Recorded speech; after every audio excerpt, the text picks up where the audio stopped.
Hello, everyone, and thank you for joining us for episode 93 of the MeepleCore Podcast, a bi-weekly podcast about board games, video games, music, and nerd culture. I'm your host, Tim Jennette, the Metal Meeple, and I'm joined by my co-hosts, Eric Ledford, George Breden.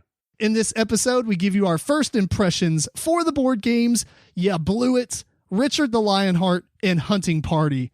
Then we discuss the Asmodee controversy, from raising their game prices to revising their parts replacement policy. We go through our top 5 favorite go-to games and much more.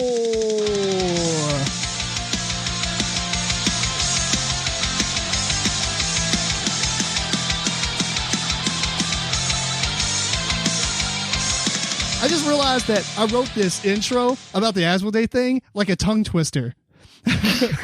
I didn't practice it beforehand, and it was like we discussed they're raising their game prices to revising their part. It's like raising. Anyway. Yeah, it sounded tough when you said it. Yeah. I just carried on, so if it sounded like I fumbled through it, I did. Alexa, ask a random question. Here's a question for you. In the event of the apocalypse, what 3 places are you going to first to gather supplies? It's so appropriate. What in the world? That's not random. That's not Okay, somebody programmed this at Amazon. What was it? What's those 3 places in an apocalypse that are going to gather supplies? Yeah. Let's see. I'll say the gun store, the grocery store, and some survivalist kind of store, I guess. Like the camping store. Right. What's it? The Bass Pro Shop? Bass Pro. Either that or a hardware store. I agree with pretty much the gun store and in the grocery store. And then I'd say either Bass Pro Shop or a hardware store, depending on which one I can go to first. Well, I would remove one of those and just say I go to my house, because I'll have a lot of that at the house anyway. I think it would be, for me, I'll do the dead of winter thing, and I'll do the hospital, the police station, and the school. The school. We're going to find out the school. That's a good question. Books. Which you might need. It always seems like whatever you're looking for in dead of winter, it's in the school. Right. It just randomly is always there. Well, thanks. Okay. I'm taking off my mask. I sound like I can't hear myself. So. I was getting ready to announce, if you are new to the podcast or you're a normal, we are doing things a little bit different. I'm the only one at my house and everybody else is remote, practicing that social distancing. We have different equipment, so it's going to sound slightly different. If you're watching the videos, then it's we're doing it through Zoom. So George had his survival mask on there. So it was kind of muffling it. You need a Darth Vader mask. Is what you need. Yeah, I was passing out, so I can't breathe through that. Yeah. No, I can't. It's just uncomfortable. Yeah, but it's worth it. You know, it's something you got to do. So last episode, we had a very short episode. It was about 45 minutes. We talked about a lot of things we've been doing during the outbreak and the social distancing and being quarantined. So we're not going to go heavily into that, but we will talk a little bit. But I wanted to bring up one thing first. I thought of a new pet peeve. Before, we had done board game pet peeves, and I think this might be on my top 5 list, and I never thought about it before. Okay. It is games that print special player powers and character powers that are on a bunch of cards that print it in the rule book identically what they say, because it's helpful to know. We talked about this before, right? Did we talk about this? It's so like annoying. Instead of giving us more about it, they just give it the exact same information, so it's no help. Yeah, not even have it in there. Oh, I see what you're saying now. Right. Yeah. And so you look up for a clarification and there's none. It's just like the same wording that's on the card. It doesn't elaborate. Yeah. It doesn't give you an FAQ. It doesn't give you an example. None of that. It's just same text. Why? Why are you wasting paper in a rule book to do this? Now, I understand if it's like a game where, you know, you might have like secret roles or hidden identities, or you want to look something up without the other players knowing, because then I think that's why it's there as a reference. But the example I'm using is there's plenty of games that like Dungeon Rule, right? Because my son was looking through my dice. I have this like treasure chest of dice, and he was looking through it, and he opened this one bag, and it had all my prototype dice that I made for Dungeon Roll whenever it was on Kickstarter, and I was like, "Oh, Daddy made those because there was this game I wanted to play, and so I made a prototype." Then I showed him the actual dice, and I was flipping through the rule book and stuff, and I saw it, and I was like, "What?" And I looked, and I was like, "It's all the same stuff.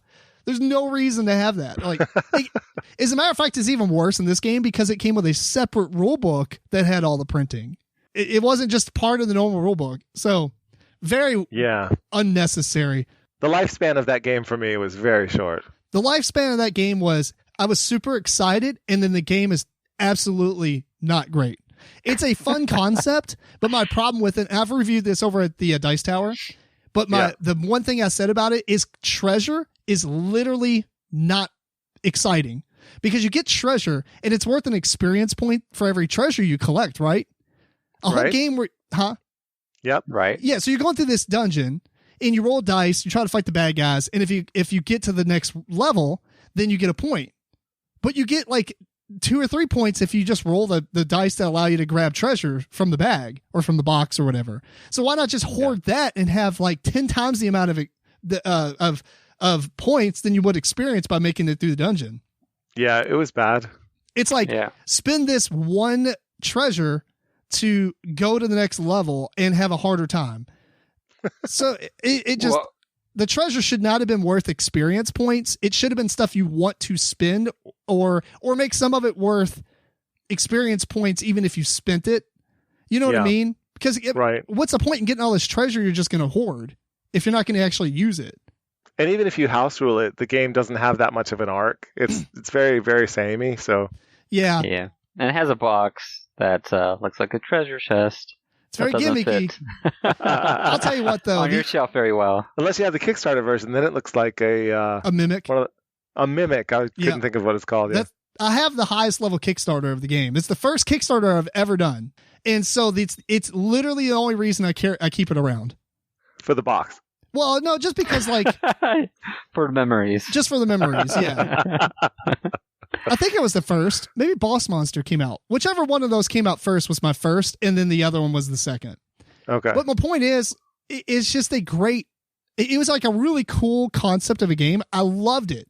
And then as I started playing, I was like, man, this doesn't work out well. It worked out well on thought, but not on paper. Mm-hmm, and I was just kind of disappointed with just the way the scoring worked. But man, that is a game system that needs to be revised and expanded upon because I do think it has potential. It just wasn't developed very well. Yeah, there's just so many things that start out so well and then they just don't go anywhere. Yeah, I think this was like... Wow, 2013. Oh, yeah, so it was a while back. What about Boss Master? Let's see. And I think, I don't know, I just think that it was in that age of Kickstarter where they were just putting concepts out there and saying, hey, you want to fund this? We'll develop it more. You know what I mean? Right. Yeah. Well, some of them still do that, but not as much now, thankfully. Boss Monster was 2014. Okay. So yeah, this was the first Kickstarter I did. Okay. So I'm keeping it around for nostalgia. Back when we just Kickstarted everything because, that's why not we did. Yeah. Now you can't. Now I've wised up. Yeah. Unless you got that big bankroll. Yeah, I don't. Well, yeah, now times are grim for some people, so the bankroll's not there. Kickstarter is going to be rough. It's going to be rough for people. Yeah. For a while. Yep. Like, if I had a Kickstarter thing, I probably wouldn't even put it up until later. Yeah, I would wait, too. I think they did a really big Kickstarter recently. You just have to wait until everybody gets their check. Or stimulus or whatever. Yeah, that's check. True. that's a good time for it. The 200 right off the top goes straight to Frosthaven. Right. That's the big one that's coming out. Yeah. Did you sign up for it? No, not me. No. Yeah. It's not my thing. Do you still have your Gloomhaven, Eric? I do. Still in the box. When you play that, box. When you play some Kingdom Death Monster, I got a pretty big investment into that one. Yeah. Oh, I want to play that one still. Yeah. Really I'm saving it. We'll okay. You got lots of time to put the little things together now. Yeah, you know what? Now that I've cleaned off my art table and all that stuff, I know I've talked about it recently. I'm going to start putting them together. It used to be a gaming table. Now it's an art table. No, not that one. The one in the corner. Oh, that one. Okay. Yeah, the real small one. Right. Gotcha. No, actually, now my gaming table is a 3D printer table. Oh, cool. Oh, yeah. Have you printed stuff? Are you printing things? Oh, I printed all kinds of stuff now. So, okay. I didn't talk about this last episode. So you got to print me some stuff. Whatever. Your 3D printer's 2 feet from you. It is. It's a shelf. I don't remember how to use it. It's basically anything for Eric. Just print ventilators. That's all you got to print right now. Print ventilators? Yeah. Respirators. Yeah. Right. So, yeah, we'll talk briefly about what we've been up to, or whatever you want to say, then we'll move on. But I have printed a lot of stuff on my printer. I have printed nothing that I intended to print when I actually had the printer, which was board game accessories and, making containers and things like that for the games. Instead, what I've managed to print was one giant miniature, quote unquote. It's probably like as big as my Star Wars logo on my shirt. It's called it's a Demon Lord, and he has like giant demon wings and stuff. I actually printed him so I can paint him, and we can play Sanctum, and he's the last boss, like the Diablo looking figure in Sanctum. Awesome. We haven't been able to play Sanctum. Thank you, Check Games, for sending us a review copy. I apologize that we're on not really hiatus, but we're on Tabletop Simulator hiatus. Yeah. So we haven't had a chance to play it physically. But when we do, I have a BA miniature that I'll hopefully have painted by then that we can play with. That'd be nice. So he was about 11 pieces, I think, to print. Okay, that's what I was going to say. I would imagine you have to do it in pieces and then glue them together. Yep. And is he hollow? Well, when you print something, you choose an infill percentage, and it's the amount of percentage that it's filled, and he's 30%. Oh, okay. So he's weighty, but he's not like super hollow. Anyway, he's 70% hollow. He's 70% hollow. But the way it does it is it's kind of like a weird honeycomb shape. You could choose different patterns or whatever. I mean, it feels pretty solid. You're not going to break it. Let's put it that way. Okay, that's cool. You'll break the pieces off that I glued together before you would actually break a solid piece. Yeah. It's PLA, which is the material type that I'm printing with, is very easy to print with, but it's actually pretty durable. It's not the most durable, but it is really durable. I mean, you can make all kinds of cool stuff that's super durable. Is it brittle? Is it super hard and brittle, or is it flexible? It's hard. It's not flexible. Okay. Is POA basically Legos, or is that the other type? It's been a while. I don't know, but it's close to Legos, like kind of plastic. Mm-hmm. Well, put it this way. The other thing I printed was a giant hook, about a 5 or 6 inch hook for my son. So, because he was playing with his rope and he was having a lot of fun, and he likes to tow things. So I printed a hook that's 60% infilled, and I could probably beat you to death before it would actually break. Right. Yeah. It is solid. Legos is actually made out of ABS, which is a different type of plastic. I have some ABS. I'm kind of nervous to use it because I do hear that there's 2 things you want to do. You want to put it in an enclosure because the fumes are slightly toxic, but only if you are in the room with it and you're printing for a long period of time. So my basement is pretty large and it's ventilated. So I don't think there would be any problems. However, the environment that it's in is the opposite of what you want ABS to print at.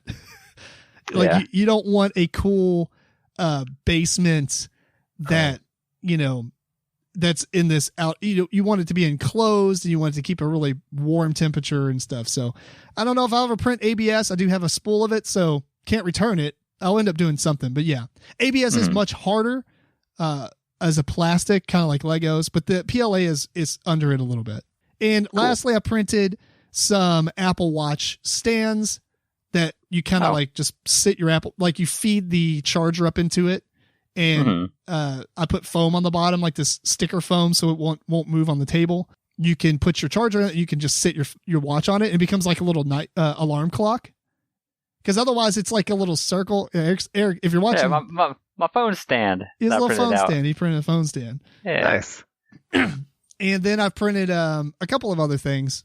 Like I printed a tool holder for all my tools that came with the Ender 3, which is the printer I have. And it just kind of clips on the top and you stick all your Allen wrenches and stuff in there. It's awesome. Yeah. This thing's great. I do, the first game I think I'm going to quote unquote pimp out or whatever you want to say, bling out is Terraforming Mars because we played it so many times.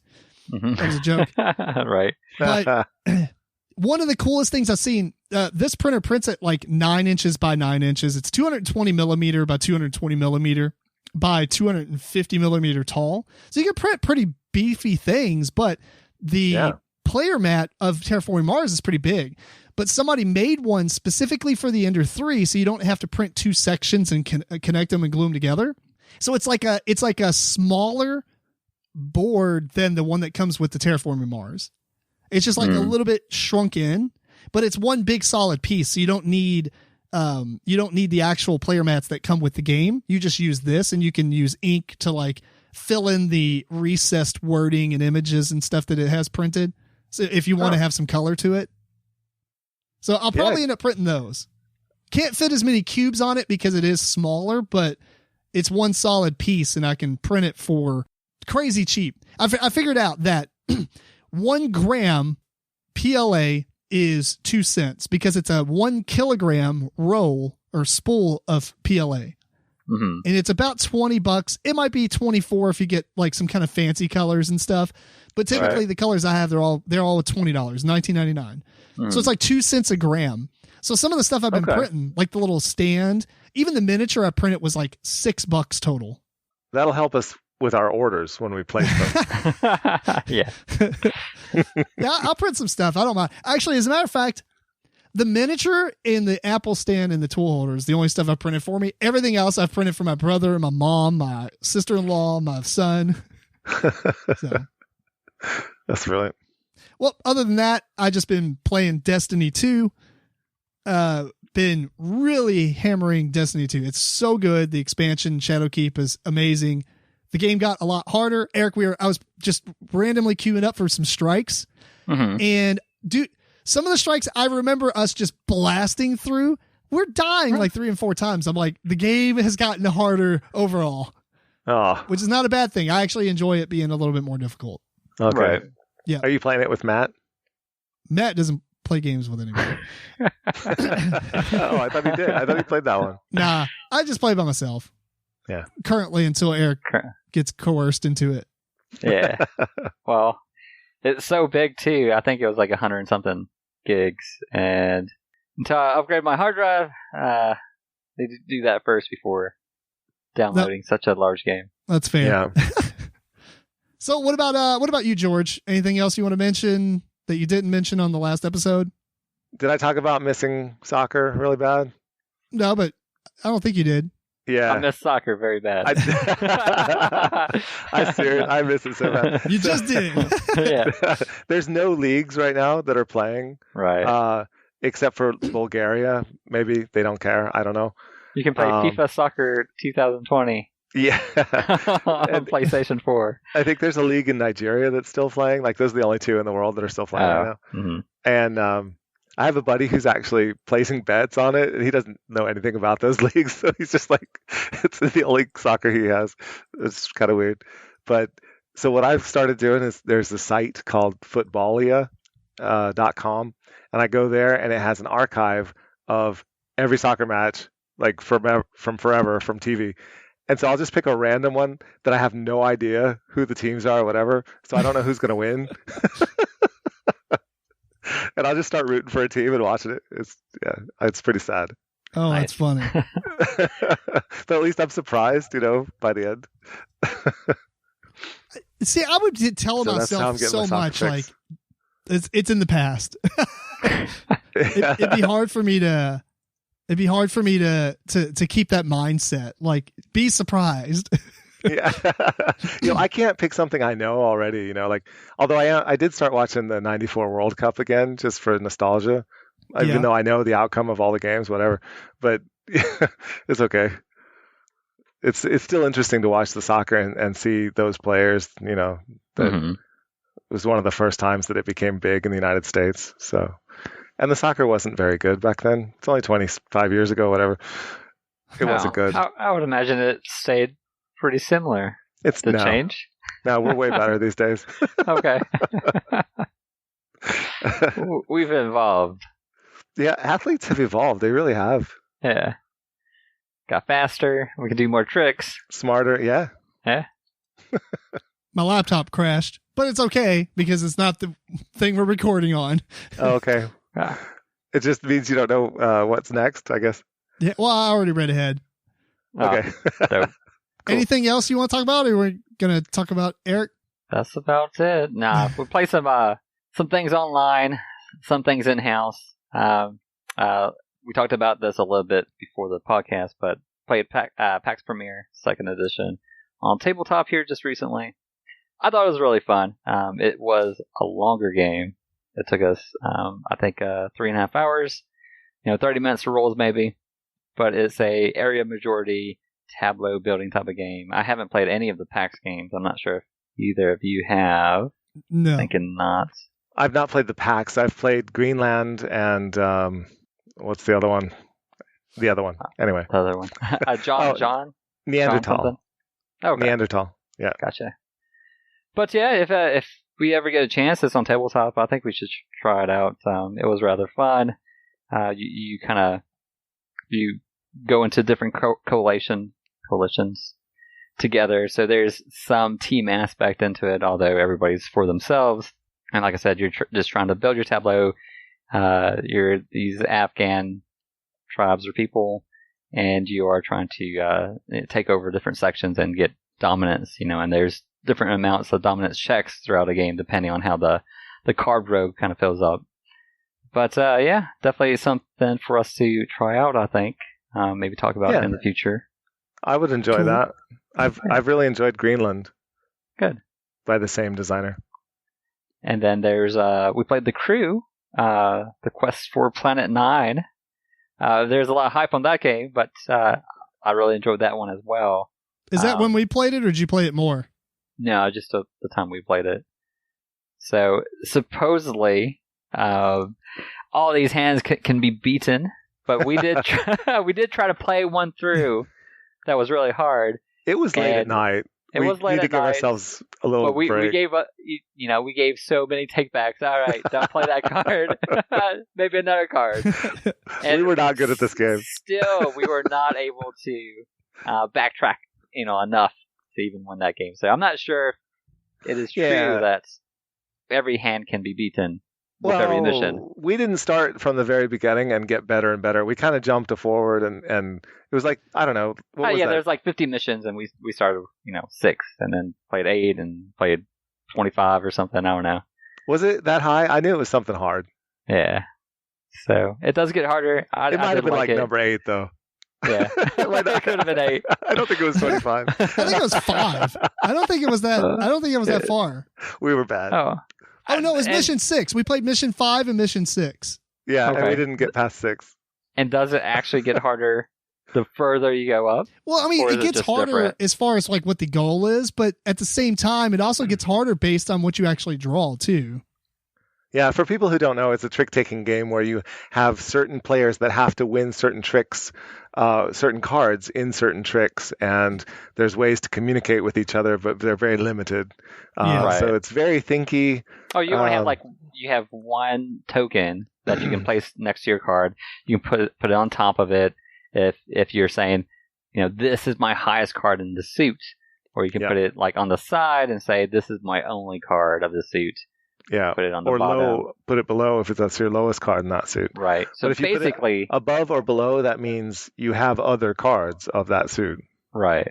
Yeah. And then basically, you're supposed to get that information from, and you can only do it once per round or mission. Yeah. And you're supposed to garner enough information from that one card that you can kind of correlate who to do what and take what suits.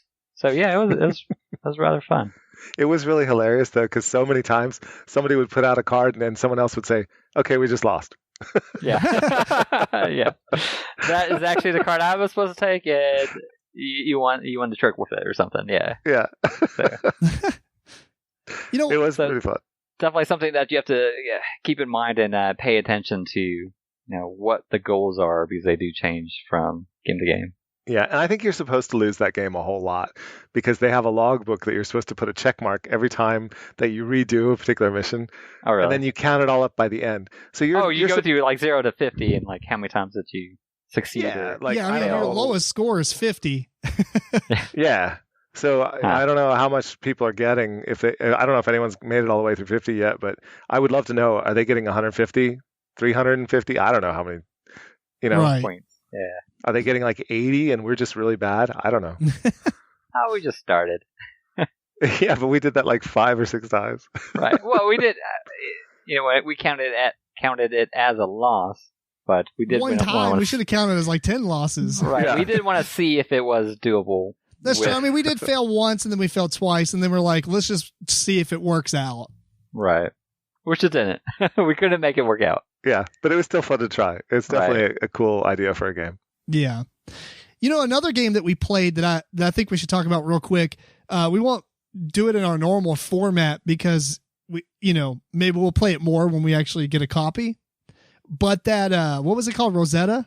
Oh yeah, Rosetta, the Lost Language. Yeah. Oh, right. Okay, yeah. We did a print and play of that, and that one... That was hard. I really enjoyed that game, I think though. George did an awesome job doing what he did, but I'm not sure if a lot of people are going to be able to emulate that kind of creativity that is kind of needed to be the narrator or the Rosetta. Which is kind of different. It is hard. I mean, basically, I don't know how to explain it. You want to explain it, George? Okay, yes. Just the quick run through. Yeah, so we did a print and play of this game, Rosetta, the Lost Language, and in the game you have a group of players that are archaeologists and linguists, and then one player who is leading the game, I guess. And so that player is going to have a pictogram, a set of symbols that represents meaning in a language that is unknown to anyone. And then they're going to have a picture that represents the location where that was found. So it might be, in Egypt, like in a sand dune or something like that. So then you give the players those 2 bits of information. And all of the symbols on that pictogram are then collectively going to mean a particular word. And so the person who is the game master, I can't remember what they're really called. The Rosetta. The Rosetta person, yeah.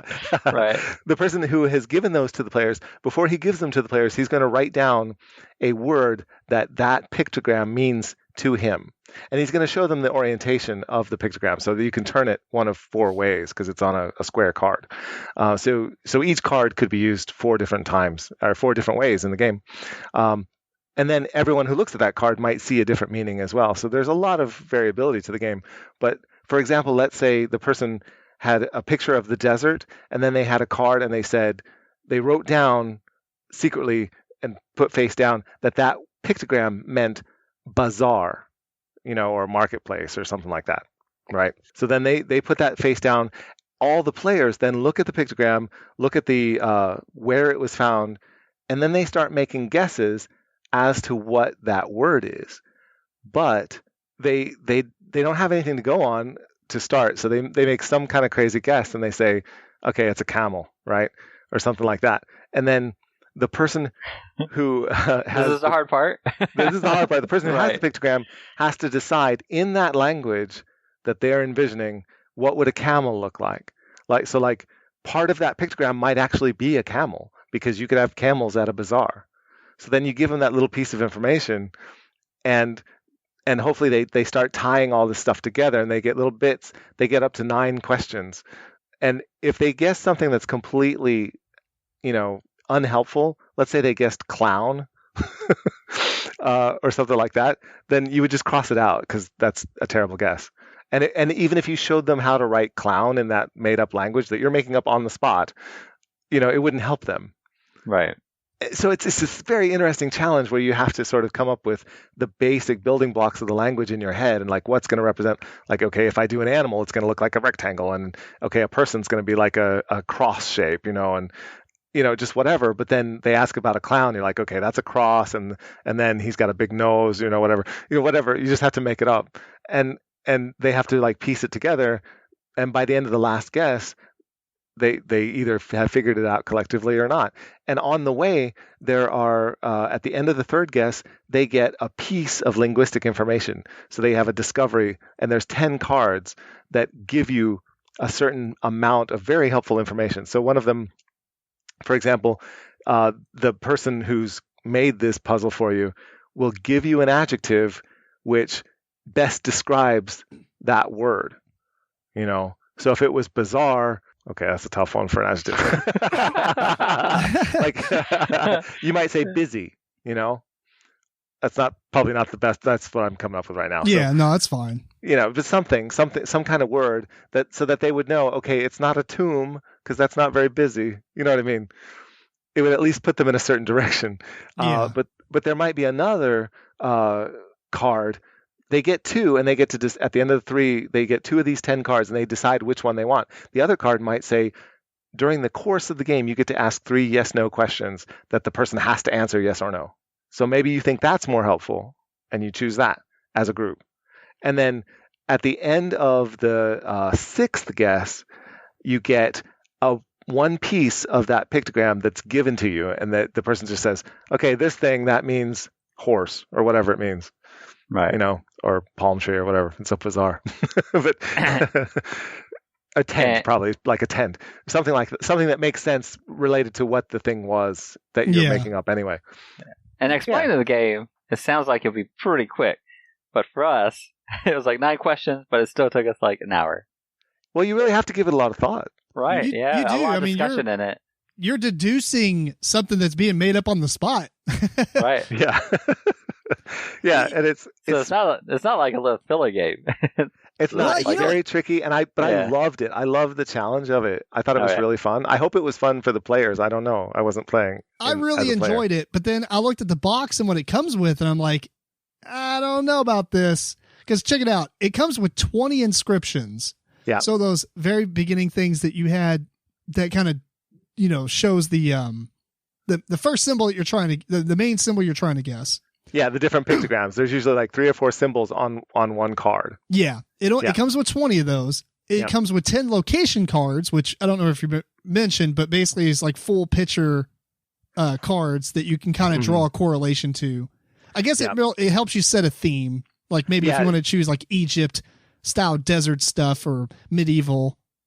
Yeah. Or you're out in the Pacific Northwest, or you're, the jungle or whatever. On the coast and there's a ship coming in. Yeah, just something. Yeah. Yeah. It kind of helps you draw these symbols on the fly because you can just correlate them to that environment better. Yeah. And it'll help the players make a guess that'll have at least some kind of ballpark connection to go off of. Yeah. Instead of just random symbols. It only comes with 3 ability cards, which I thought was weird because we played with 4 of them, didn't we? No, it has 10. Well, the box says 3.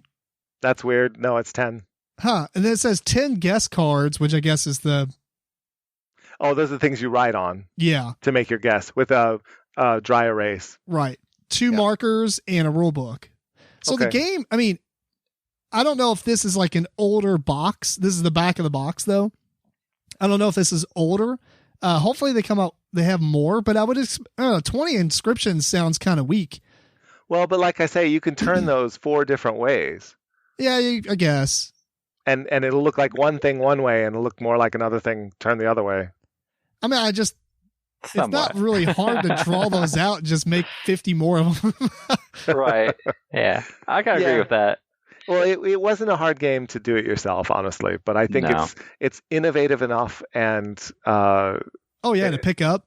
I'm absolutely picking it up, yeah. I highly recommend it. Rosetta, the Lost Language. Check it out. I recommend it if you do have someone that is pretty creative and is good with maybe drawing or linguistics. Mm-hmm. Not everybody's going to be able to be the main storyteller person or whatever it's called. Right. Yeah, that's true. Yeah. But if that is your thing, if you are a linguist, I actually am a linguist. That's like my degree. Like this is your game. It's amazing. Oh, yeah. I really liked it. But if you're not, If you're not, it'll be a challenge. Yeah, yeah, for sure. But I mean, it's going to be fun as a player, for sure. Do the print and play and see how you like it. Yeah. Basically, are you good at being a dungeon master?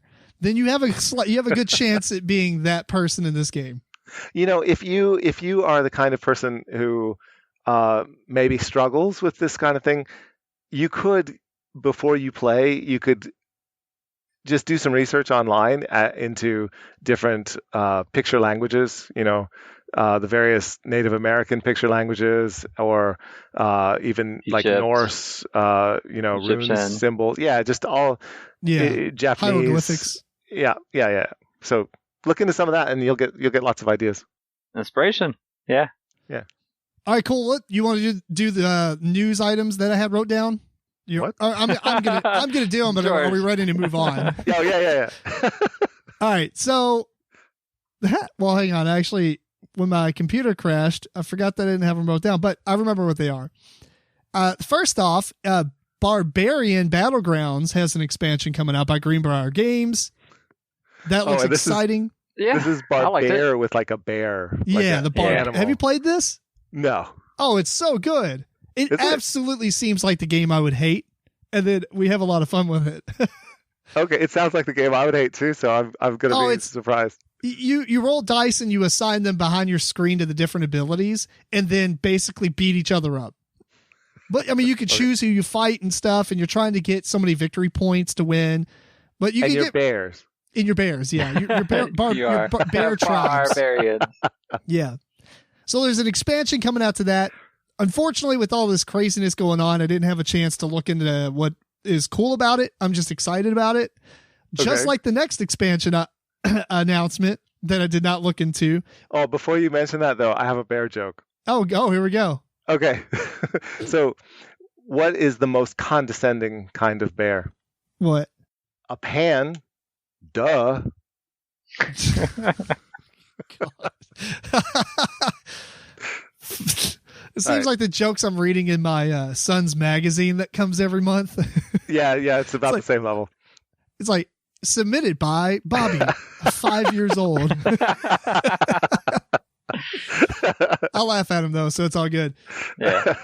The next thing is Steampunk Rally has an expansion coming out called Fusion, which was supposed to be out on Kickstarter early March. But I think they pushed it back because I can't find that it ever went live.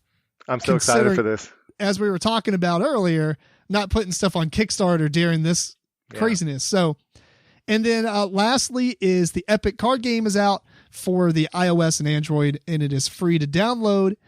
Although I will say it is rather large. It's like 800 megs or something for a game. Oh wow, yeah. But it's very flashy, so that's probably why.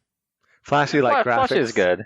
Flashy, like, you know, it's just like a lot of animations and a lot of like 3D effects and stuff. It does look really cool. You ever played Hearthstone? Yes. That is what they were going for. So they made it really flashy. It wasn't necessary, but it was a good choice. Yeah. There's like an online Magic game now that has all kinds of animations and stuff, doesn't it? I think it's called Magic the Gathering Arena. Yeah, I've never played Magic game? Yeah, it's basically... Everyone's trying to do the same graphical style set that Hearthstone does. Like, for instance, in the Magic game, when you put a card out, it's just like a little square. And when you hover over it, it turns into the full card or whatever. like 3D, like monster comes out of it. It's got that too, but it's like a little, like if it's a monster, it's like a square instead of a rectangle card. It's just a square of the image. And then it has like at the bottom right, like their health or attack and defense. Real small. None of the printed abilities, you know, unless you actually examine the card or whatever. And you put it out and the cards float on the table and attack each other and stuff, just like in Hearthstone. It's very flashy. Gotcha. Cool. Well, that's it for those. We're going to move on to talk about some ways you can sponsor the show, and then we're going to get into the games and the meat of the episode as well. If you're interested in supporting the show, we've got two ways for you to do so. First, you can go to MeepleCore.com and then click on the Humble Bundle partner link in the middle. This will take you to Humble Bundle. If you're not familiar with Humble Bundle, it's just a way that you can support charity. You can support our podcast by clicking our link and get lots of cool games or comics or whatever. There's a bunch of things out there right now. There's a bundle and the way these bundles work is there's 3 tiers. You pay so much money to get each tier. Normally the first tier is you pay what you want. Second tier is like an average about $5 to $7. And the last tier is like $10 to $12. Right now there's some really cool 3D printable Dungeons and Dragons lair terrain. So we're talking about 3D printing earlier. If you want a bunch of files for that, you can do that. There's if you are interested in Witchblade, they have a lot of comics, a whole comic bundle. They've got some software development book bundles going on. They've got some games. There's some award-winning games. I'm not really familiar with a whole lot of them in this bundle, but from time to time they will have a lot of cool stuff, such as like D&D bundles or Pathfinder bundles, or some really cool games like the Civilization games. They had a bundle with all the Sid Meier stuff. So check out that. Go to MeepleCore.com, click the Humble Bundle link, and get get a lot of cool games. Secondly, we do have a Patreon now, which I will be developing as time goes. If you go to patreon.com/MeepleCore, you can pledge. Right now, we don't have a lot of rewards at all, structure on there. We are deciding what to put, and if you have any suggestions, just send an email at meeplecore@gmail.com. Let us know what you might want. Maybe some After Dark episodes where we unleash the full threat of our voices. We're still recording this at like 11:30. Right. Or we can, even if you have a game that you really want us to play, if you pledge, and we'll go out our way to play it. So, absolutely. We'll record ourselves playing it on tabletop at the moment. Yeah. And as we get more Patreon members, we'll start doing maybe something else that we'll put video wise up there, or it could be whatever. We'll come up with Dragons stuff. Live play. It's not a really good sell. Basically, I'm like, just hand us money for no reason. But if you support the podcast, we got you. Yeah, we'll do Patreon polls, like what top 5 do you want to see next, and you can vote on the polls or whatever. So there'll be a lot of cool stuff going. It's just hard to really throw a lot of content at it right now with only having a small amount of Patreon subscribers. So anyway, that is 2 ways you can support us. And on this episode, like I said in the beginning, we have 3 games. We have Ya Blew It, Richard the Lionheart, and Hunting Party. Okay, first off, we have Ya Blew It. It is a 2018 game. The designer is Prospero Hall. The artist isn't credited, and the publisher is Wonderforge. So You Blew It is a press your luck style game where each player will have a stick of dynamite that's a cylindrical type of octagonal dynamite. Anyway, it functions as a die. 8 sides, you get to roll it. And there's a deck of cards that represents the stake that you're trying to go for or whatever. And these are a bunch of different gems. Long story short is you're trying to collect the 5 different color gems. The more of one color that you get, the more points they're worth. It's like progressive scoring. George changed his background to You Blew It. So anyway, what's going to happen is on your turn, you're going to flip over some cards, and then it's going to start with the player to your left, and they have a chance to steal that. I think it's called stake, right? Stake. Yeah. Stake. Or yeah. Claim. Could be a claim. Claim, whatever. They have a chance to steal the cards in the middle row. If they would like to, they would have to roll a die, and then at the bottom of all the cards, except for the special ability cards, which we'll talk about in a little bit, basically all the gems have a number at the bottom. And if you roll your dynamite and you match any of those numbers, you get to take the whole claim. Otherwise, you're out and you don't get the roll again on that player's turn.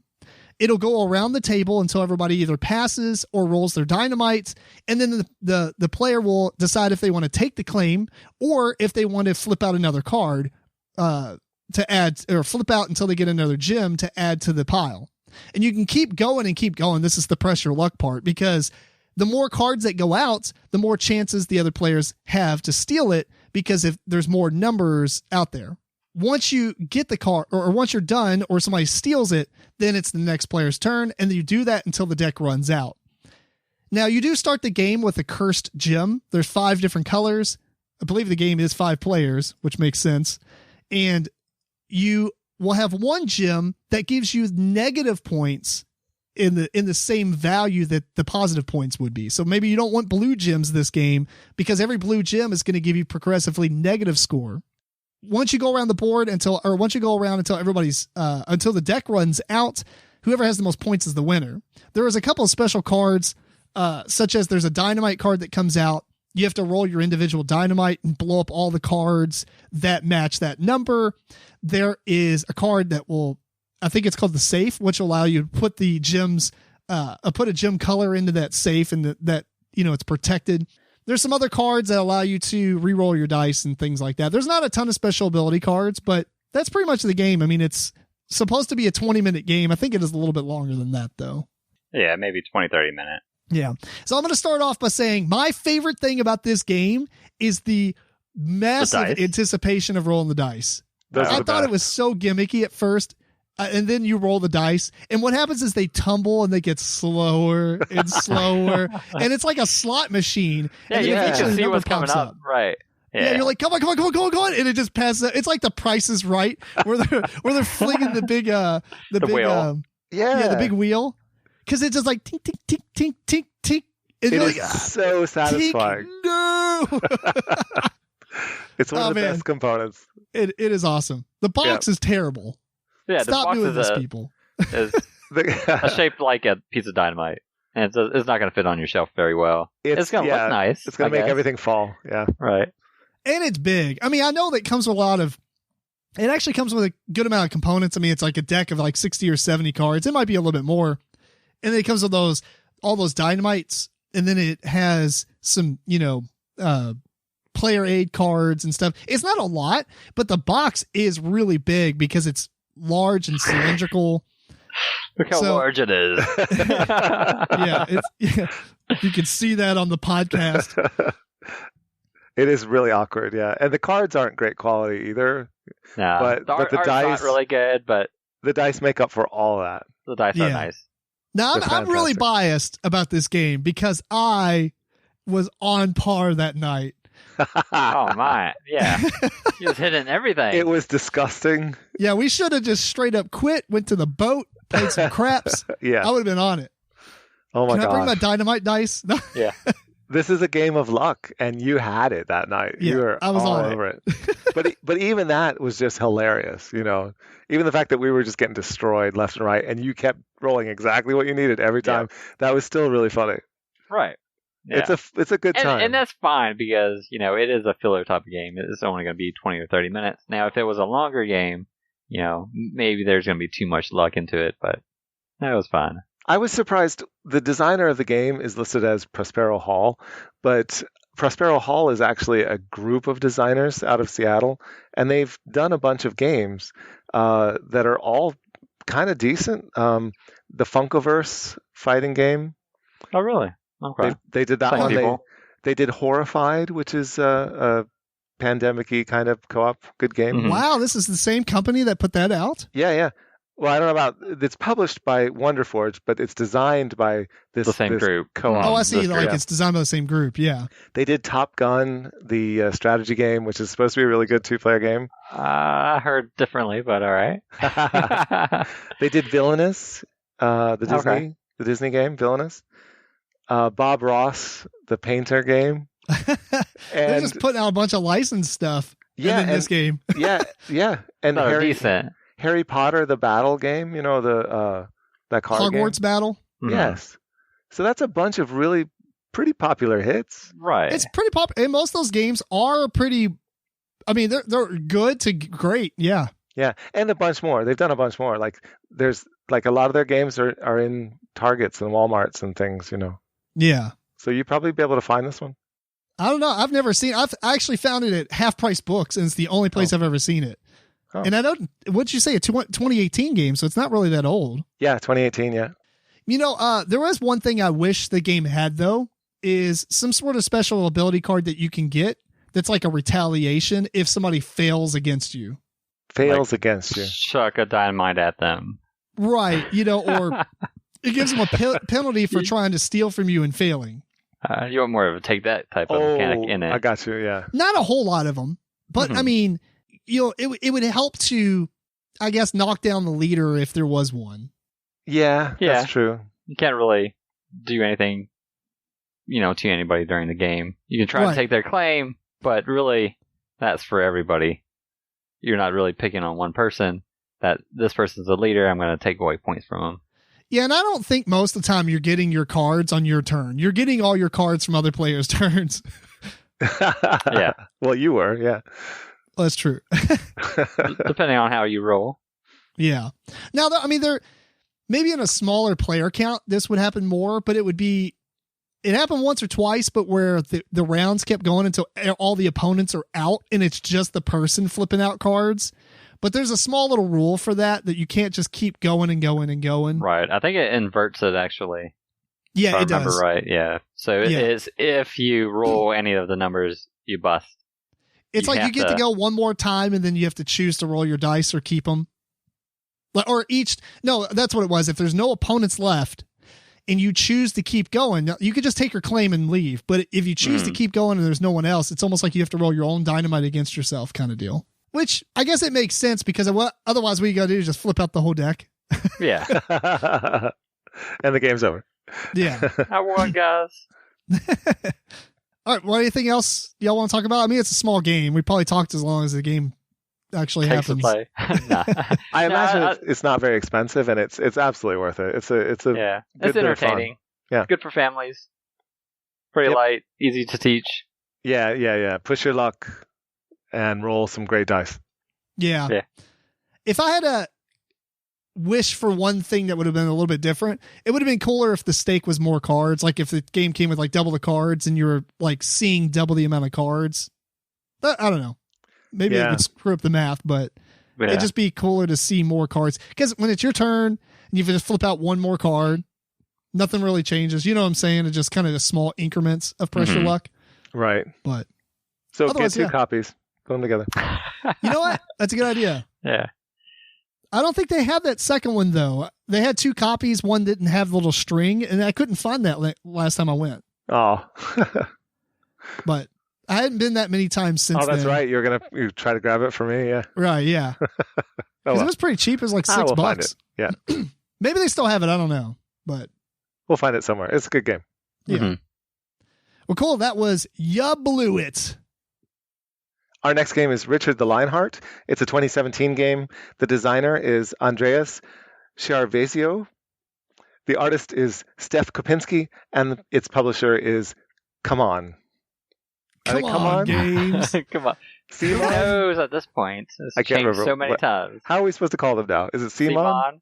Cool Mini or not. Cool Mini or not. You ain't no MTV. Anyway, so Richard the Lionheart, there's a lot of rules, but I'm just going to simplify it real quick. And then as we talk about the stuff we like, we can mention how that rule interacts with the game if we want. But or dislike. Or dislike, whatever. But basically in Richard the Lionheart, you have two teams. There is a neutral player if you play with 3 or 5 players. I'm going to leave all that out until the end of the description, just for ease of explaining the game in a summary. There's 2 sides. You got, King Richard and King John, basically Robin Hood and the Merry Men and all that stuff. You are playing enemies, yes. And who they're against. Which apparently they're against each other too, but whatever. So you're going to be on one of these 2 teams, Team Green, Team Red. And if you're a neutral player, you're Team Blue. Yes. But what happens is gray. There's a board. It's blue. There's a board out in the middle that has all these different locations, and the locations actually have a special action. There's all these cards off to the right that make up this deck that's huge. You seed this deck based on the number of players. Basically, it's made up of 6 different cards, which correspond to the actual scoring boards that you're going to win or lose the game on. The idea behind the game is you're going to walk around, you're going to do the action, you're going to get more cards, and then you're going to donate these cards to like a pool, and this pool is flipped out. Like seeding that deck. Huh? Seeding it. Yeah, no, I was just talking about setup anyway when I said seeding. But yeah, you're gonna donate cards to this deck that gets shuffled in the amount of players there are. You flip out basically 2 per player, and then you go on these tracks. So just to be a little bit clearer, on your turn, you can move, and then you're going to do the action of the space. You can move, I think it's 3 spaces. You could buy a horse to move 4. You can buy a boat to move on the water space, the waterways between the 2 spaces. If you move over another person, an opponent's character, you can spend one of your movement points to steal a card from their hand, which is really good. Anyway, after you move, you're going to do the action on the space. And this action is pretty much get rid of cards, get prestige. Because at the end of the game, even though your side wins, you still win as an individual based on who has the most prestige on your side. Once you do the space, which will, most of the spaces are like trade cards in for other cards or spend things to get stuff. They're very specific actions that are very straightforward. At the end of the round, after everybody's had a turn, everybody has to donate up to 2 cards or donate 2 cards to the deck. If you don't have them, you lose prestige or whatever. But when you donate these, they go into a pool. There's some other cards that were kind of made before you started playing that they get shuffled into as well. And then you're going to flip out some cards, and then you will go through the scoring tracks to move them up or down, or to basically move them up. And there are 2 different war tracks, which you're going to spin these banners on. Basically, it's kind of like a tug of war. If green puts in 4, or if you flip out 4 green banners and 2 red banners, then the green track is going to move up 2 spaces. And whatever track gets to the end, that team is the winner. There's 2 more tracks at the bottom of that scoring track, which kind of do the opposite. If it gets depleted for your side, you lose and the other team wins. This one works a little bit different. Basically, it's either going to move 0, 1, or 2 spaces, whereas the banner space can move as many as the difference between the 2 colors. And then you're going to play a new round. There's event cards that come out at the beginning of each round that kind of do things, normal eventy type of things. You will play the game until one of these tracks gets to the end, or multiple tracks can, and there's like tiebreakers based on, which ones get to the end. I think it goes top down. Yeah, it's like top down. If the game goes 10 rounds, however, you will end the game, and then whoever has the most prestige among all the players is the winner.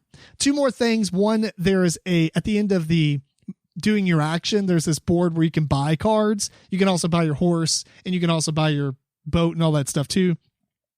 And the neutral player, the way they work, everybody has a in-game scoring card that's in secret that you get at the beginning of the game that will give you extra prestige. The neutral player's in-game scoring kind of works like, make sure, because each round he gets to pick which team they're on. And so, or which one he supports. Or which one you're supporting for that round. You are going to try to, for the most part, all his cards are going to say, like, keep these tracks real close to each other, because you want to get to the end of the 10th round to be the winner. You get extra prestige for being the neutral player. Plus you get prestige for having, like, for instance, I think one of them was if both the banner tracks are real close, you get so many points, but the farther away that you get, you lose points for it. I think that's the one you had, right, George? That's the one I had, yep. So that's what the neutral player does. They want to try to drag the game out to 10 rounds to end it. There's some other rules. Each player character has like a special ability. You also have a faction ability, which is kind of the same as just reversed for each team. You get gold for doing things, which also correspond to the different action spaces, or you'll spend gold for buying your horse and stuff like that. So anything else, we'll talk about it in specific when we discuss, but Eric, let's start with you. What do you think? Just 1 or 2 things. Sure. Overall, I did end up liking it. So I typically don't like co-op type of games where you're kind of in it together, but only one person is considered the winner at the end. But it kind of worked out not thematically in this game, because you are on the same side and team, but mechanically it did work out that how you play throughout the game is you're trying for your side to win, but you do have to make some sacrifices, which is not, going to make your team win, but give you points. So there's kind of a little bit of a pull to not necessarily help out as most as you could. That makes sense. So like you said, you might all be merry men, but you want to be the merriest of the merry men. Or you actually don't want to be the merriest because, merriest in points, but you don't want to be merriest and probably doesn't give make too much sense, but yeah, I'm better than you, Robin Hood. That's right. I stole better from the rich. I will say it could fall apart because of that, depending on the type of players that you might be playing with. If you have a player that is not really considering trying to win themselves, but making their team win, they can push further than a typical player could because they're not going for their individual win conditions. Yeah, and that does kind of get weird because if you get close to the game end, you're like, yes, we're going to win. Wait a minute. No, because I have like 10 points less than you. Mm-hmm. And that player might try to stall the game out and not contribute very well or contribute stuff that won't matter. So maybe they'll contribute cards to a track you're all don't need for. You know what I'm saying? Right. Don't need it for. But both teams are doing that. Both teams have that issue. Right. So I like it. They do. But I mean, it could come down to a handicap on your team though, based on the player, because let's say, for instance, you're playing with a lot of people who's played the game before and then a newbie comes in. That player is not going to be maybe focused on gaining prestige points. Then they don't realize what the strategy of the game is until later on. Mm-hmm. Right. And then they start dragging you down specifically because it's like, wait a minute, I don't want the game to end because I don't have a way to win. Well, that can be any one of these kind of games. That's true. I mean, it's just if it's cooperative in full, then you don't have that problem. That's true. Yeah. Which is weird because I don't know. It's odd. I mean, if you played this game where it's just co-op, I don't know. I think it would just be the same amount of fun, actually. Or I like it being semi-co-op, but at the same time, half the game I was thinking, oh, I want to win as a team, but then you realize, no, I need to win as an individual. Exactly. Yeah, I agree with you. You could easily house rule this just to make it so that you win as a team. That's it. Yeah. It would change the game too much. Add up your points together. Add up your points with your partner, and that's it. Well, I mean, if you win on one of the tracks, you win immediately. You don't have to add prestige. But I guess prestige wouldn't matter at that point either, though. But you could do it to where prestige mattered. Or you could just shorten the game. You win on the track. If you add up everyone's prestige and their team has more than you still. Well, but that kind of messes up the try to bum rush one of the tracks to win. To end the game? Yeah. We'll talk about how the game is. A timer. Use it as a timer on the game is what I'm thinking. I mean, I liked... The other thing is some of the special abilities I felt like weren't as good as other ones. Kind of typical player power things. Although I will say that in a lot of these games, we could say maybe if I played it 5 or 6 more times, these powers would seem better. Mm-hmm. Kind of feel like this one might not be like that, but they weren't that bad. Did y'all get that vibe at all, or? To an extent, I did feel some of them were a tad better than others, or definitely better, really. Yeah, but on one play, who could say? Yeah, But you're right. I did get that sense that some were definitely going to be better. Mm-hmm. Yeah. And then I'll bring up one little pet peeve on what they did in the game as well is some of the event cards directly correlated to some players' powers, which kind of mitigated their power for that whole round, which I don't particularly like when that happens. Mm-hmm. Yeah. Right. Because it comes out and it does exactly what their ability is. So right. Now so everybody else gets your ability, but you're just you again. Yeah. Yeah. And maybe I don't know. I didn't look into Andreas Chiarvesio to see what else he's designed. Mm-hmm. But that seems to be a sort of a design choice that is maybe I'm not a designer, so I don't want to say easy, but it seems like an easy way out. Right. Just add content by I already made this content for these characters. I'm just going to dump it into the event deck. I'm going to spread it out in the event deck, yeah. Right. Yeah, maybe all of them are there. We just happen to not get all of them that playthrough. Sure. Yeah, that's probably true. So it's annoying, but I don't think it's terrible. It's just no. You're right. You just said it's a pet peeve. It's not like it's a deal breaker or something. Mm-hmm. Not for me. No. Yeah. I will say that I did like our playthrough. I'm not sure if that's going to always be the typical case, but it did come down to the wire, which, depending on which card we drew out this deck at the end, determined the winner of the game. And it was like, yes. All right, no, I'm winning. No, you're winning. Yeah, so it's a fun mechanic. I like the mechanism. Yeah. Yeah, it did add quite a bit of tension because at one point we thought, oh, we're losing this. It's like, let's switch methods. And we went after another method and it was awesome. Yeah. I think this game does sort of require several more playthroughs because we took a bit of time. We were playing with a full player count. We weren't that quick with it since it was our first game, and the game took much longer than I think it ought to have done. And I think if we just knew the game and we were just throwing cards out, it would be quicker and the whole press your luck thing would just go quicker. I think it would be a good game. I really think it would be nice. Yeah, I liked it quite a bit. I'm keeping it around. I might even paint the miniatures. That's how much I liked it. Yeah, well, we should definitely play it about 5 or 6 more times. Yeah, I think we will, yeah. After we've played it once, I think that, because it was a pretty lengthy teaching, but I believe that now that we've played it, it's going to be so much faster to teach this game. Yeah, right. You can teach this game and knowing it now, like 10 or 15 minutes. I think the first time it took us about 30 minutes for a teach, but yeah, I think that's just the first playthrough. There were a few things in the rulebook that I think were a bit of a stumbling block. Yes, right. But once we had it, yeah, it was fine. So I will say that in the rulebook, it doesn't necessarily. It should kind of tell you how the neutral player should be playing.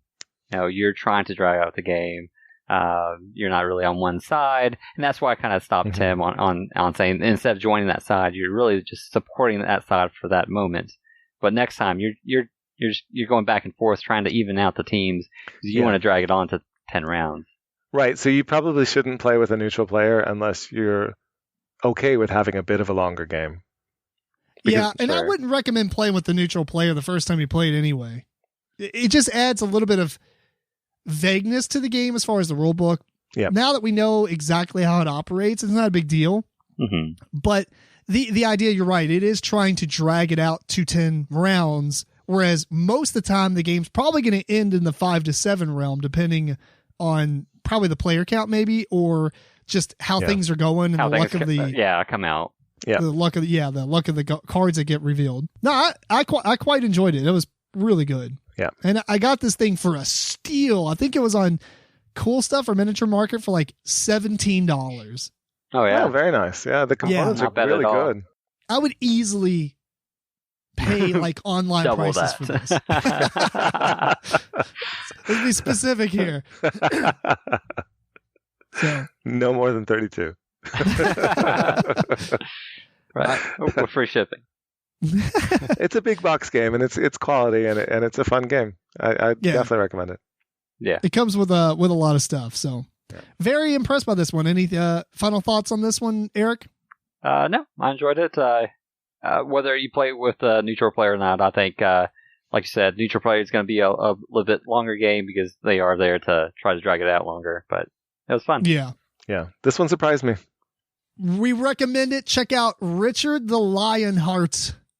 Our next game is Hunting Party. It's a 2005 game. The designers are Ben and Patrick Christensen. The artists are Ben and Patrick Christensen and John F. Morris. And the publisher is Seaborn Games. So Hunting Party is basically a deduction type of clue game where you're trying to get these different symbols to go fight the final boss. And if you kill the final boss, you win the game. Each player is going to get, there's 12 different symbols spread across 3 different categories, very medieval type of stuff like range combat, melee combat, different magics and stuff. He's pointing to it on the video if you're watching the video. But basically... And different locations. In different locations, right. Each player is going to get so many of these cards at the beginning of the game, and the rest of them are placed underneath the final boss. So obviously those are the ones you're trying to deduce. Now there's a bunch of deck of cards out in a grid on the table, and these will represent different locations and different things that you can go to get party members, because each player is building a party of heroes that you're going to go fight the boss with. And what happens is on your turn, there's a couple different actions, but one of the main actions, other than fighting the boss, is to draw a card from a deck and then go into an auction phase. So you might flip over one of the cards and it's like a monk. And it's going to have like these different powers and stuff. And everybody has to go around. I believe it's just one time, starting with the player to your left, you get the person who flips it out on their turn gets the final vote.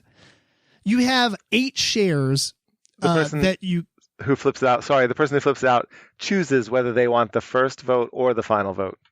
Oh, yeah. Okay, gotcha. Yeah, because you could, if you know what everybody else has left, you could just start off at the max and end it right there. Anyway, you only have so many shares that you actually get to bid with, because you're basically telling the party member, like that monk, hey, 8 shares. You could say, hey, or the thematic portion of it is, hey, come join my party and I will give you 3 shares of the loot, basically. Or 3/8 of the loot. Yeah. Why don't they just do 10? Make it easy, people. Whatever. So it comes with this chart, so you can actually figure it out. It's like mathematical. Yeah, because we'll get to that anyway. So you will bid, and it comes back around to you, and then, or if you choose to go first or whatever, whoever bid the highest will take that character and put it in their party, and they're going to put the shares on top of that card to show how many shares that character has. One of your other actions you can do is actually go in and announce what you think the cards are under the boss to go fight it. Now, if you're wrong, then how does that work out? I forgot. Do you reveal the cards? No, if you're wrong, what happens is you announce the 3 that you're going to do, that you think. Oh, that's right. The other players have to show you're wrong. Right. So it's the clue mechanism, like literally the clue game, where you say it's so and so in the ballroom with the axe or whatever. I forget the clue. Yeah. It's not an axe. Anyway. I don't think there's a ballroom either. But we're going to move on. Yeah, it's been a while since I played that one. But in that game, then if you're wrong, the next player has the opportunity to show you a card and say, yeah, well, look, you're wrong. And it's that's right, yeah. Exactly like that in this one. Right. Which also deduces information for you for the future, too. Right. One of the things now you know is not the case. Right. So when you're wrong, you're actually going to flip out one of the minions, and then you have to fight it using your party. And if you kill it, then you get gold, right? You get gold, and you get treasure and stuff like that. Gold and silver. And whatever the amount is that you get, you have to split it according to your shares, so that you keep whatever amount of shares you kept for yourself, and then you give away the rest of it to the other players in your party. And that's gone. Which really that just goes back to the bank, right? Right. Yeah, you don't get that gold. That's not your gold. So yeah, you might have which kind of works with the the character balancing, because if a character is really awesome and you bid real high for it, of course you could bid low if everybody else is broke, but they're going to steal a lot of stuff from you. Anyway, it's going to keep going around and around until somebody actually guesses the right things. There is a stipulation though. You do have to have those symbols among your party members. So if you think that it requires ranged combat, you have to have a character that has ranged combat. So you might get to a point where you're like, man, I've deduced exactly what it is. Or you have to get gear that gives you that. Right. So you have to gear up to actually go fight it. Mm-hmm. Yeah. So not only are you trying to deduce what it is, but you have to have those symbols as well. Yes. And that's pretty much the game. That's it. That and massively terrible artwork, but that's pretty much the game. It is the worst artwork. This is sort of an idea. Well, if you've been looking at that right there is not too bad actually, but the card art is there we go. Is not so it's good. really just box the actual characters and the box art. And the box art, I don't even know what's going on.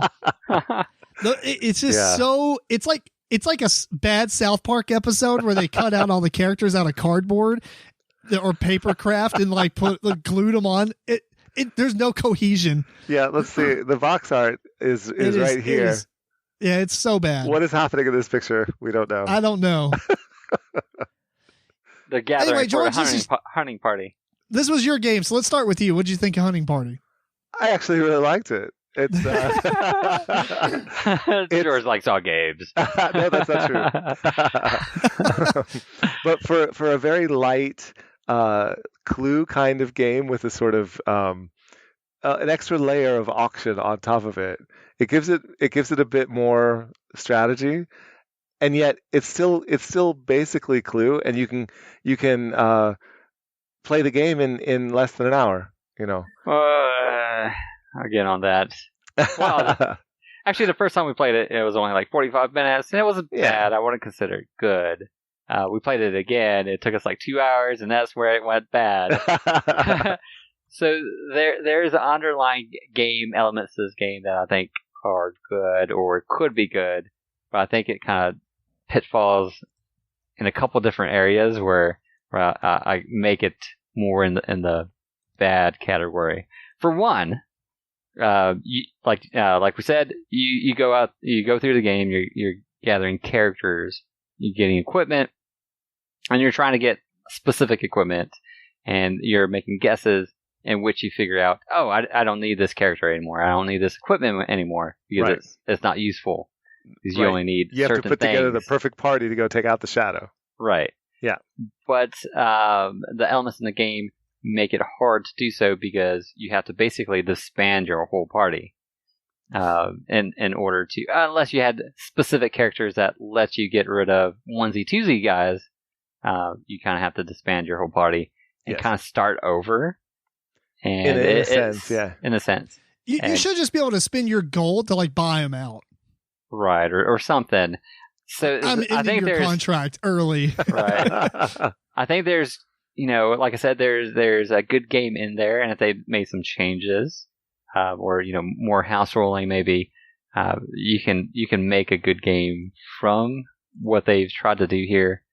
But to add on to that, Eric, my first point was very cool concept, but this game's a mess. A revised edition could have made it shine. Yeah. There's my quote. Yeah, right. I don't think this game is coming back from 2005, No, right. No. So we did play one variant, I played both times anyway, which is a blessing. It's good, and it's also bad in a sense too. So the variant is that you can only try, 8 times, I believe. Yeah, so every time you try to take out the main guy, you remove a token. Yeah, the shadow basically starts with 8 shares. Right. And that's time, and when it runs out, he's conquered the kingdom. Right. So with that, it does at least shorten the game length. You only have so much tries in order to get it done. Without that, you get to a point where everybody knows kind of what you need. It's the first person to go through these decks, whether it be characters or equipment, and get that before anybody else does. So that part I didn't like, and on the other hand, I didn't really like it with having it, because if you do get to the point where you're nowhere near it and someone's going to get pretty close, there's no reason for me not to go ahead and make bad guesses and take that time away just to end the game and we all lose instead of having you win.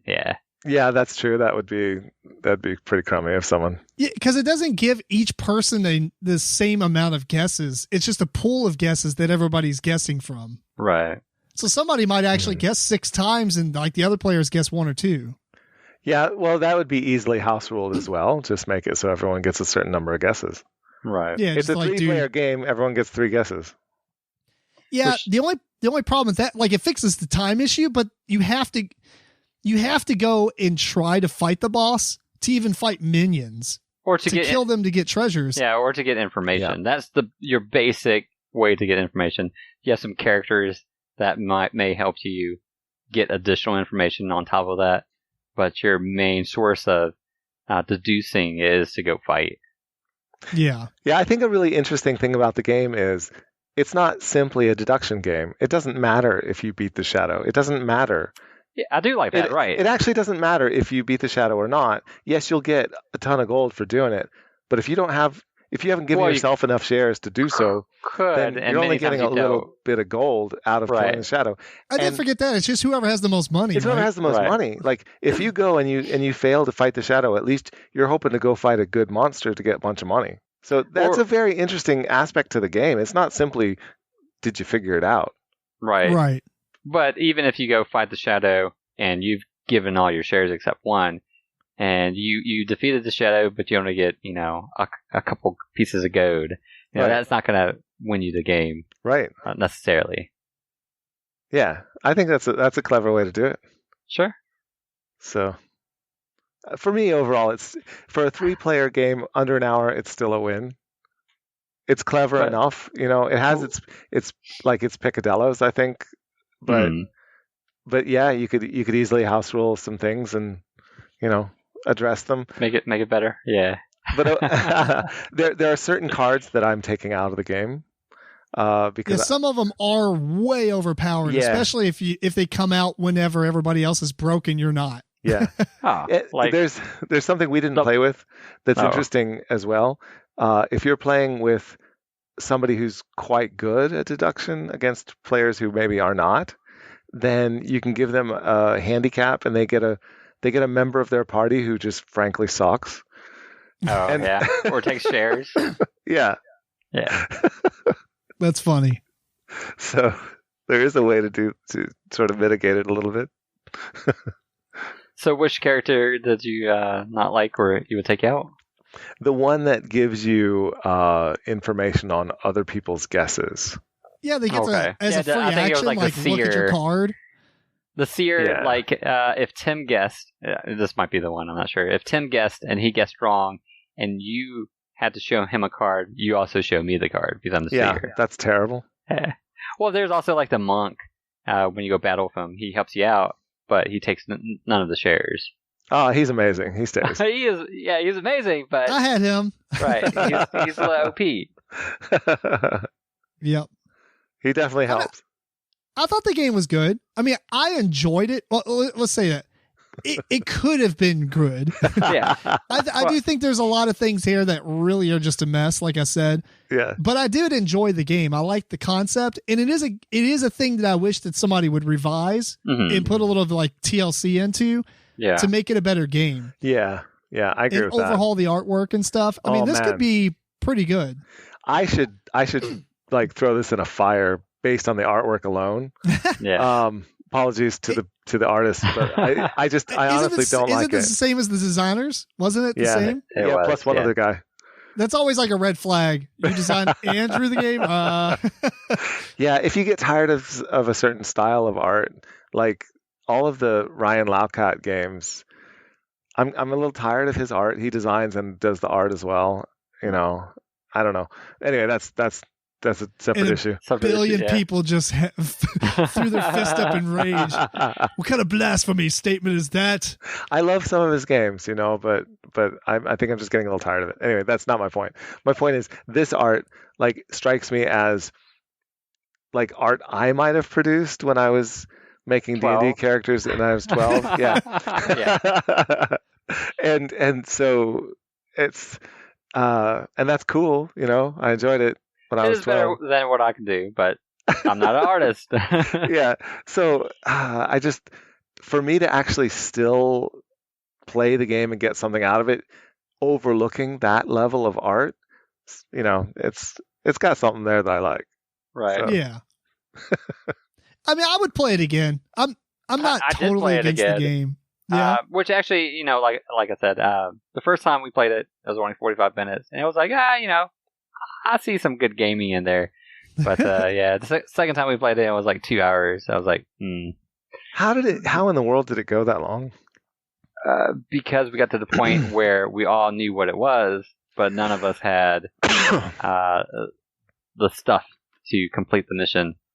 So we all did you all use the timer mechanism too, or no? We did, and any one of us could have just went and tried and ended the game early, but we all kind of, I guess, packed it together, and we're like, one of us is gonna finish it out. So yeah, because of that, stubborn. and how hard it is to kind of reconfigure your group, it takes some time. Yep. Cool. All right. Well, final thoughts on the game. Keep it a short game. Keep it short. Keep it short. Yeah. Keep it short. If you come across it for really cheap, check it out. Play it once, get rid of it. But don't go out of your way to get it. Get it in a math trade. Yeah, definitely math trade or playing somebody else's copy is what I recommend. That suffices. Yeah. It's a game designed for 3 players. Like straight up, I wouldn't play it with any other player count. It's a 3-player game, and a short version of that is going to be all right. All right, well, that is Hunting Party. If you've been living online, recently, because obviously we don't really have a choice at this point. But you'll notice that Asmodee has made a lot of changes to a lot of things. They stirred up the pot, guys. They stirred it up. They are the meat in the pot at this point. Is it a tank on fire? No, it's a tank with goldfish in it. It's a fish tank. Oh, yeah. You're missing out if you're not checking out the video. Zoom has totally upped our podcast production by levels. Anyway, so there's two things that there's two things that Asmodee has done recently that has stirred the community up and basically divided people, I think. I don't think this is a one-sided battle. I think this is down the middle. Really? From what I'm gathering. And there's two things. One, they raised the prices on pretty much all of their popular games, like Seven Wonders and all that stuff, by $5 MSRP, except for, I believe, Pandemic Legacy Season 1 and 2 went up by $10 MSRP, which a lot of people were upset about the pricing change. But more importantly, they're upset about this parts replacement revision to their policy that they have, which basically says, we aren't going to do anything. You got to take it back to the store. I mean, is that a good way to sum it up? Basically, they're not going to keep the parts in stock and offer that service anymore because, and in some respects, it makes sense because once you get so big, you have so many products. It's kind of hard to manage that much inventory. And have like 1 billion SKU numbers. Yeah. So let's start with the first question, which is an obvious one. Should companies replace damaged or broken parts of games? Let's start with new games, and then we'll go off to old games. Well, new games, it seems to me that it would be a better choice for most publishers to offer replacements of a piece, because what's going to happen is I'm going to return the whole game, and they're going to lose monies on shipments. You know, they're going to lose monies on, or whether it be them or the person that I bought it from. You know, somebody's going to lose money on shipment. They're going to lose money on a whole game instead of, you know, sending out a part of a game. I would say yes. Yes, they should replace pieces. They should replace pieces, period. That's fair. I think for new games, you should be able to go to like Asmodee or the company and say, hey, I just bought this. If I show you proof of purchase, can you replace the pieces? So I don't have to go through the rigmarole of taking the entire game back, getting it swapped out, et cetera, et cetera. But just to lead into the next part about the old games, well, let's go around table. Eric, what do you think about old games? And when I say old games, I'm talking about like used copies or math trade copies or games that you found at Goodwill, like stuff that you picked up secondhand, or even if it's a new product, but it's like 10 years old. No, you know, well, that's two different things, but going on a used copy, you know, I don't believe it's publishers, you know, they don't have to replace something that you spelt something on or that you misplaced, or you bought it and it was missing pieces. It's not their responsibility to still, you know, treat you as a new product. I wouldn't expect it now. You know, I think it's nice for those companies that do offer replacement pieces, even if you have to pay for getting those replacement pieces. Even better if, you know, they're offering it as a free thing that they do, which there's some companies that do, but I wouldn't think it's the thing that they would have to do or expected to do. What do you think, George? I think they should supply those pieces. If they have to, they should charge for them. Just a modicum, but it should be absolutely reasonable, whatever they're charging. And you know, if they want to secure my business in the future, they should just do it anyway. You know, maybe even without a charge. But if it's an older game, I expect to pay a little something. That's fine. Which I would say that, you know, from one publisher that would offer something like that and one publisher that wouldn't, you know, that kind of puts a big light on someone that would offer something like that. So, you know, the interesting thing is I kind of feel like, to be honest with you, the board game companies have kind of set them, like what Asmodee is doing is very typical with companies, right? Where they're saying, you know, If you have a problem. If you have a problem, return it to the store. Mm-hmm. Because they're the ones selling our product. And I get that, but I think that all the other companies have set the board gaming community along the wrong path of thinking, I guess. Or expectations. Because our expectations are we should just be able to email them. Or, like a lot of these companies go above and beyond. They're like, oh, I emailed this company because I bought this game at Goodwill 3 years ago and I just opened it and I realized it's missing all the red player pieces. And I emailed them and they sent it all to me. Yay. That's a cool benefit. But at the same time, if everyone's starting to do that, and then as companies get bigger and the board gaming world starts to expand and there's more and more, consumer base, it's a false light. It was like a candy that's now being taken away. Mm-hmm. Rather than being the normal meal. I don't know. For me, I don't think companies should be replacing stuff or expected to replace things that are old, especially if you got it in a math trade or a Goodwill. You didn't buy the product. Somebody else did. They lost the pieces. Asmodee didn't lose them. Right. Or BarBEARian Games didn't lose them, or Fantasy Flight didn't lose them. That person did. And then they gave it to you or sold it to you or donated it and you bought it knowing it was missing pieces. Or unknowingly or knowingly, right? Mm-hmm. Yeah. And so I think it's really cool, like what Eric does a lot when you go to BGG and there's all those people like that have unfinished copies of games and then sending pieces to people and stuff. That's pretty cool. So there's a spare parts geek list available on Board Game Geek, and there's a list of all these games, and people are on there that needs different pieces and wants different pieces and has different pieces that they're offering. Mm-hmm. Okay. But the other thing I'll mention too, because I guess you did split it up when we're talking about used copies, but we're also talking about old copies of games that sit on a shelf for a while. Right. So if you go somewhere and you bought a game that was like, for instance, I'll give you an example. I found a copy of The Burning Crusade for the World of Warcraft board game about 9 years after the game. What was it? It came out in 2003 or 2006 or something. No, it wasn't 2003. The game wasn't out then, but it came out like 2008, I think it was. And I found it like 4 or 5 years after that, but it was already multiple years after they lost the license. Mm-hmm. So it's like, I can't expect them to be able to replace it. Right. Right. It'd be wrong for me to say, you all should carry inventory for this stuff.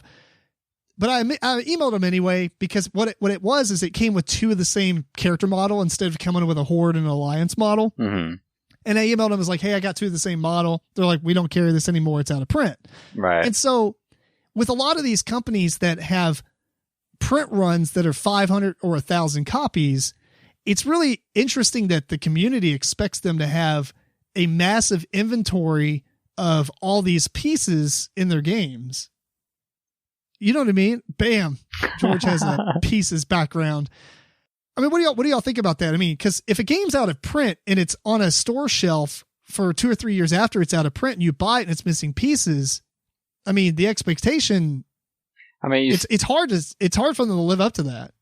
For most places that you buy that game from, you're so able to return that game, unless, of course, that you bought it on a used market or some other forum. But in a retail environment, you're always able to replace or get your money back for that game. So I don't see that you really lost anything, I guess, except time. It's weird. I don't know about you guys. Have you ever returned a board game to a gaming store after you've already opened it? I've returned them before opening them because the box gets crushed or whatever else. Well, but not. I'm not talking about returning it to Walmart. I'm talking about returning it to like a friendly local game shop. Not a whole board game, no. I've never done that, so I don't know. Because if you think about it, it's also kind of, it hurts for the consumer like us and stuff. Because if you go up to, like, locally, we have a place called Comic Book World. I bought Condante Air there.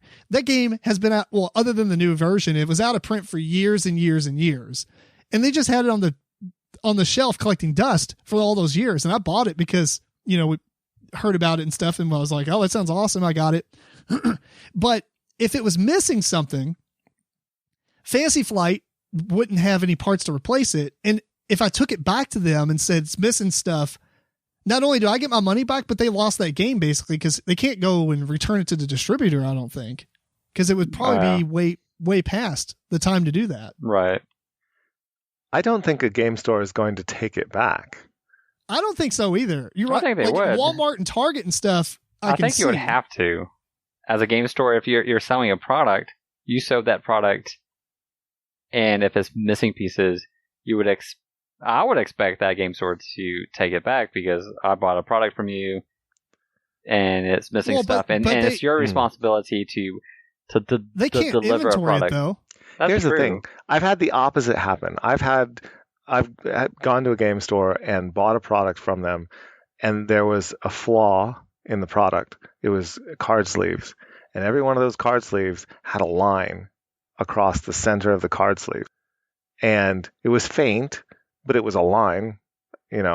Marked cards. They were all marked, yeah, and it's just it's you get clear card sleeves because you want to see the art and you don't want to see a line right through it. You know what I mean? So I took it back to the game store and they said, we can't do anything with this. You have to send it back to the manufacturer. We won't help you. All right, now. And that's interesting for this Asmodee stuff. I think there might have been some kind of way. I can't remember the article. Did you read the article at all? Or Eric, have you looked into it? No, I didn't. I don't remember if they actually resolved that, but at the same time, I mean, local stores are going to run into that same issue. If they say to take it back and the Asmodee's like, we're not taking it back, you got to take it back. It's like a he said, she said, like go to the other person no matter where you go. Yeah. Mm-hmm. Makes it difficult.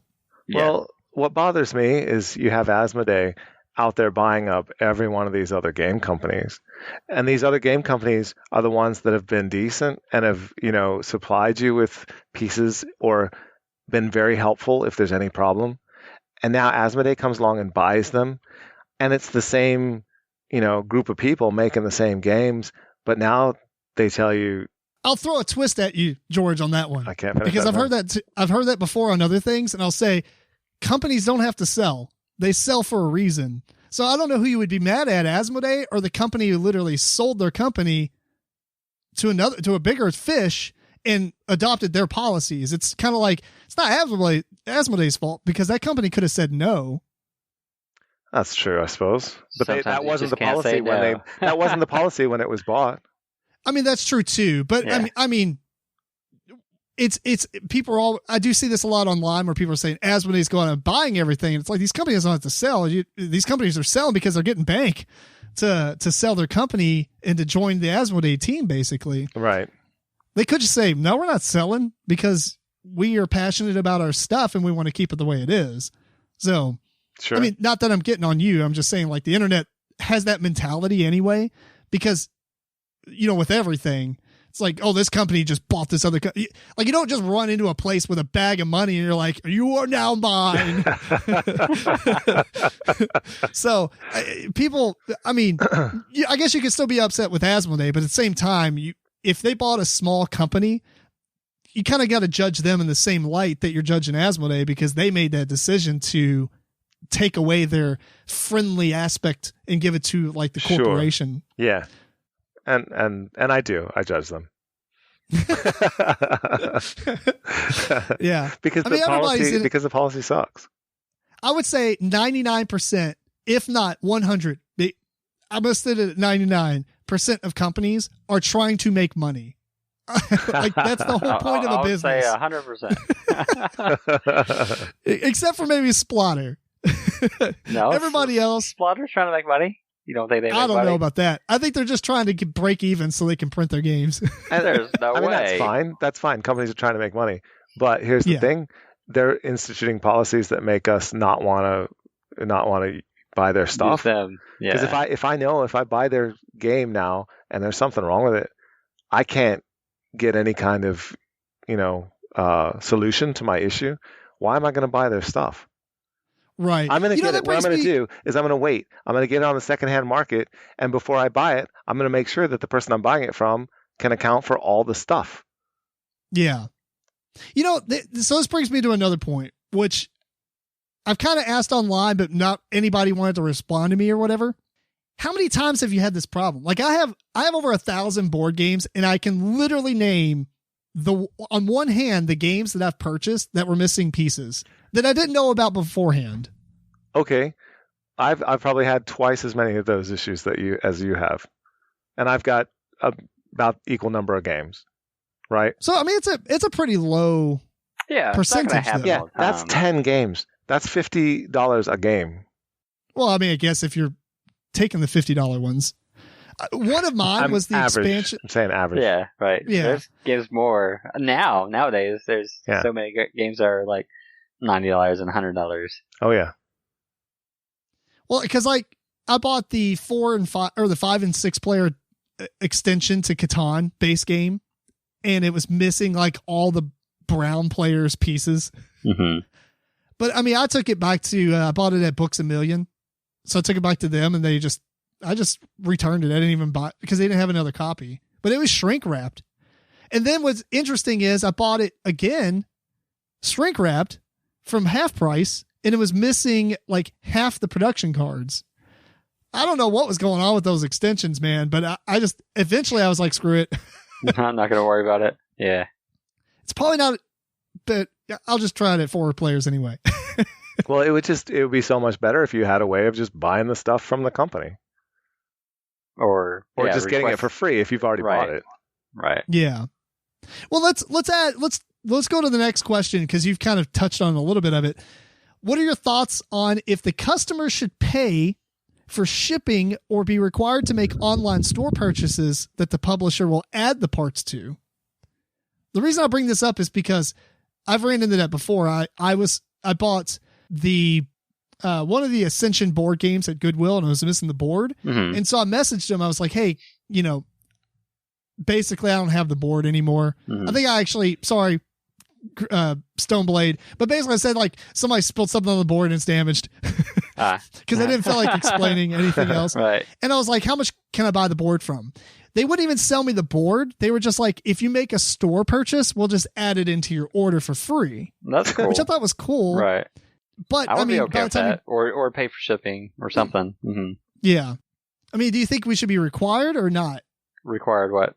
Them being required to replace games for, like, should you pay components for the replacement pieces or pay shipping for the replacement pieces? No. Now, if it's a new game, no, definitely not. If it's a used game, and yes, and there's something that happened to it or you lost it, and you come up to them and they're able to replace that, but it's not from their fault. So I believe that you should pay the shipping or the replacement cost of that piece.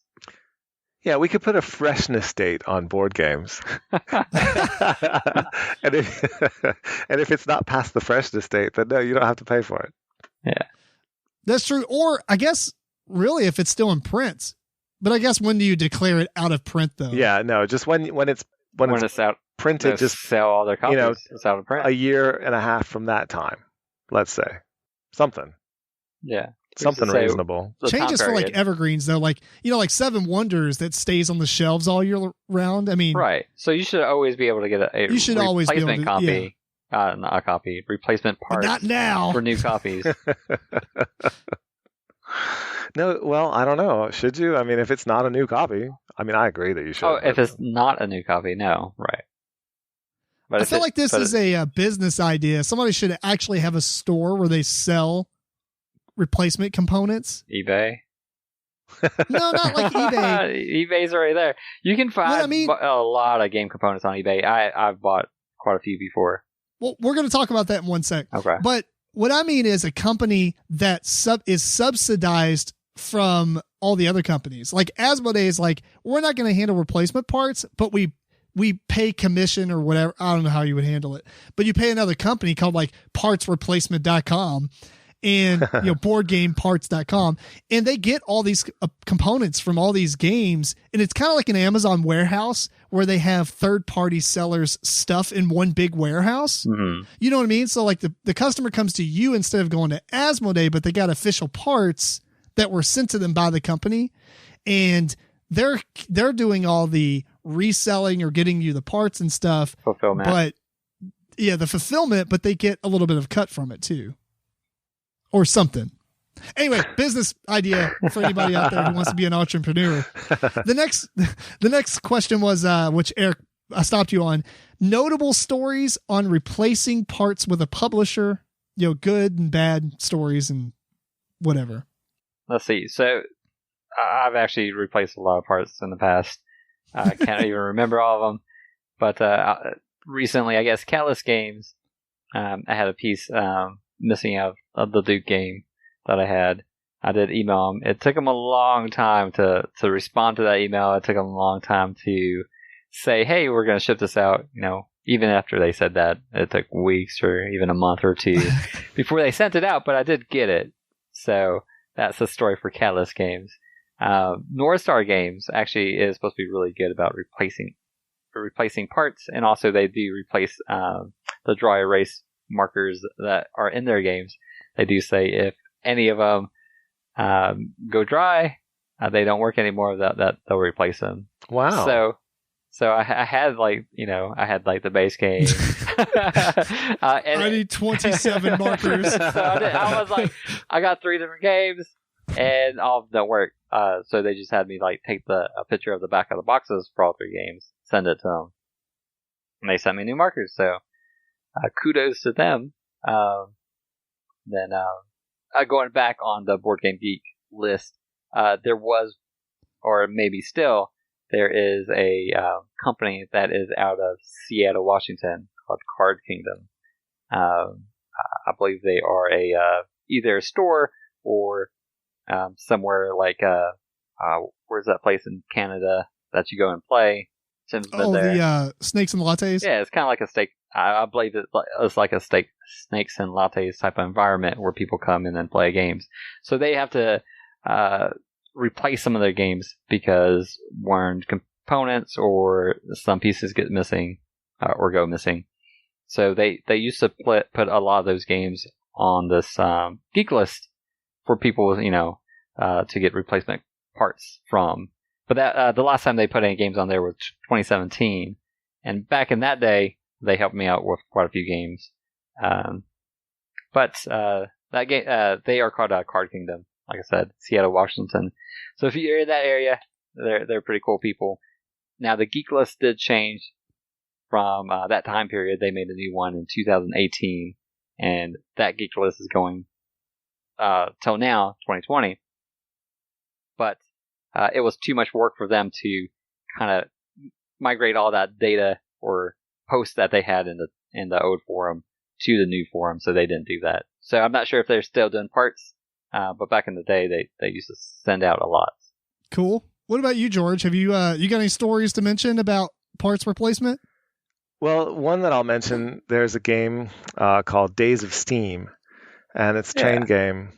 And I didn't have some cubes, 1 cube and 1 locomotive that was supposed to come with the game. And that game company actually went out of business. I tried to contact them, not knowing that they had gone out of business. Real quick, did you say Age of Steam? No, Days of Steam. Days of Steam, okay. Never mind. Yeah, it's like Valley something games. Valley Games, yeah. Valley Games, and they're no more. Mm-hmm. And I tried to contact them, and I got a hold of somebody somehow, and he worked there, even though they were now out of business. And he personally made sure that I got one of those trains and a cube that matched the color. He said, are you going to any gaming conventions? I'll meet you at that game convention. I will personally hand this to you. It was amazing. And he did. He followed through on it. And he also sold me a copy of The Three Musketeers that I didn't know he had. But anyway, super nice guy. He went. Oh, he bait and switched you. He gave you a free piece, and you spent money on him. No. That was his personal game, and I noticed that he had it, and there's a game that I wanted, and I said, hey, are you selling that? And oh, okay. He wasn't trying to sell me anything. Right, that was separate. You brought it. Yeah, but he was nice enough to sell me that as well. He didn't sell me the train. He just gave me the train. But he went so far out of his way to make sure that happened that I just. Oh, that's cool. Yeah. Yeah. Actually, in a moment, I will actually remember his name and tell you. Well, while you're looking that up, I'll tell you one story I have. The rest of them I've already mentioned. White Wizard Games, I had bought the the Hero Realms card game and its expansion from Half Price Books, and it was used, and it was missing. It had all the class decks in it as well, and it was missing, I guess, some of the starter cards. The way I remember it, because it's been a while now, the way you build your deck in the very beginning of the cards you start with, it seems like they only put the person who had it before only carried around 2 sets of them for 2 players instead of having like all 4. So it was missing 2 sets of starter cards. And I messaged them saying, hey, we're eventually going to play this and talk about it on the podcast. It'd be cool to get some replacement cards. If not, that's cool. I'll just buy the game again or whatever. And they end up fishing out the cards I needed from some demo copies they had and sent it to me free of charge. So I thought that was pretty cool. Nice. Yeah. Now, whether or not us going to be talking about the game in the future leveraged it at all, I don't know. But right. I don't know. I just felt like telling the whole story. So instead of saying, I told him I bought it at a half price too. the gentleman's name that helped me so much, his name is Max Michael, and he, I think, is now with Stratamax Games. He is the designer of Sheepdogs of Pendleton Hill, which is quite a fun game. I definitely recommend that one. So cool. Check that one out. I'll also give a shout out to Mayday Games, because I had some card sleeves that came in, and a lot of them was cut short, and they were like, "Okay, just let me know how many packs that happened to you." And I told them, and they shipped me that many packs back. That was really cool. Also had one time, and it was near Christmas time, where I had like a bunch of sleeves sent to me, but they were stolen out of my mailbox. So I messaged them, and I was like, "Hey, these were stolen out of my mailbox. I did get them on sale. I bought them when they were like 20 or 30% off, and I didn't expect them to replace them for me. I was like, can I just am I able to rebuy those cards at the discount I had previously and pay you again? But they were really cool, and actually they sent me that shipment for free. So that's awesome. Yeah. Man, there was a couple of years where mailbox theft was a big thing. Yeah, it still happens, but and porch thieving, I guess. Oh, is really that's big. rampant now. Yeah, Right. I hate that. I hate that so much. I should also mention, is it Chris or, I'm sorry, I'm going to get the name wrong, but you guys can help me. Chris or Travis from Queen Games. Travis Reynolds. Travis from Queen Games. Yeah. I got Luxor from him. And then there were some pieces missing, and I exchanged the entire game with him for one that was complete. So, definite shout out to Queen Games there. Cool. Yeah, good stuff. I do really appreciate when companies go above and beyond like that. Earlier when I was saying, like, if we've set the wrong perspective, I like the perspective that's being set. I'm just saying, don't be surprised when a company gets big that they have to scale that back. Right. Because it's not business smart for them to continue to do that kind of stuff. It is kind of business smart, but it's definitely business smart. But it's not. It may not be financially good. Right. Maybe not financially smart, but it is. I would consider it business smart because it's taking care of the customers that are buying your product. But it is. But I bet they're weighing that, saying they are, because I think Asmodee was like a $3 billion company or something. I mean, they were huge. Right. They're big. Shouldn't they be more able to do it than a small company then? No, because they have thousands of titles that they have to have, tens of thousands of things on hand to be able to replace them with. Whereas if you're a small company, you have 3 published games, you have a shelf at the side that has all the product that you own. So it's much easier to handle that than have a warehouse dedicated to replacement parts. If you're a $3 billion company, though, you definitely have warehouses. Right. You have space and you have manpower to do so. But it's just kind of what you deem as appropriate and what you deem as important. It's the shareholders. Well, yeah, it just comes down to money. Yeah. And you're talking about larger sums of money having to deal with that. And they went more to the aspect of, we're going to push that kind of responsibility off onto the retailers. I want to mention one more because this one, it was recently. Okay.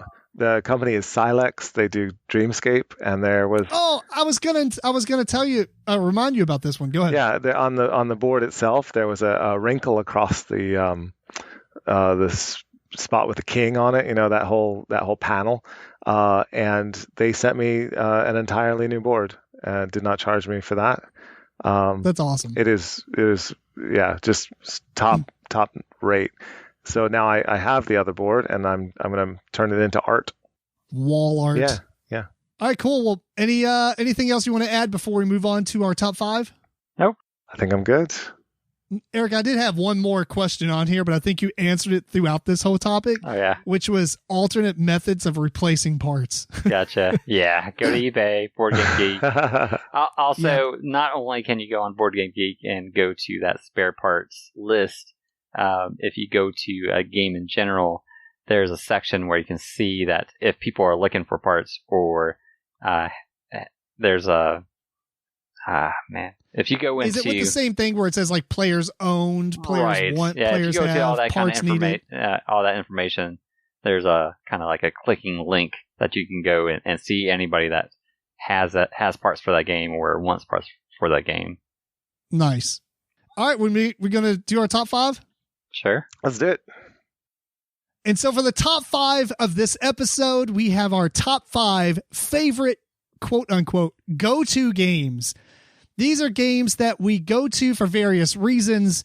Either you go to new gaming groups and these are the type of games, or these are the specific games you'll be bringing with you, or maybe they're go-to because you can't think of anything to play, or maybe you played the stuff that you read through and you just want to play a game you already know, et cetera, et cetera. And is that kind of how you all built this list as well? Kinda.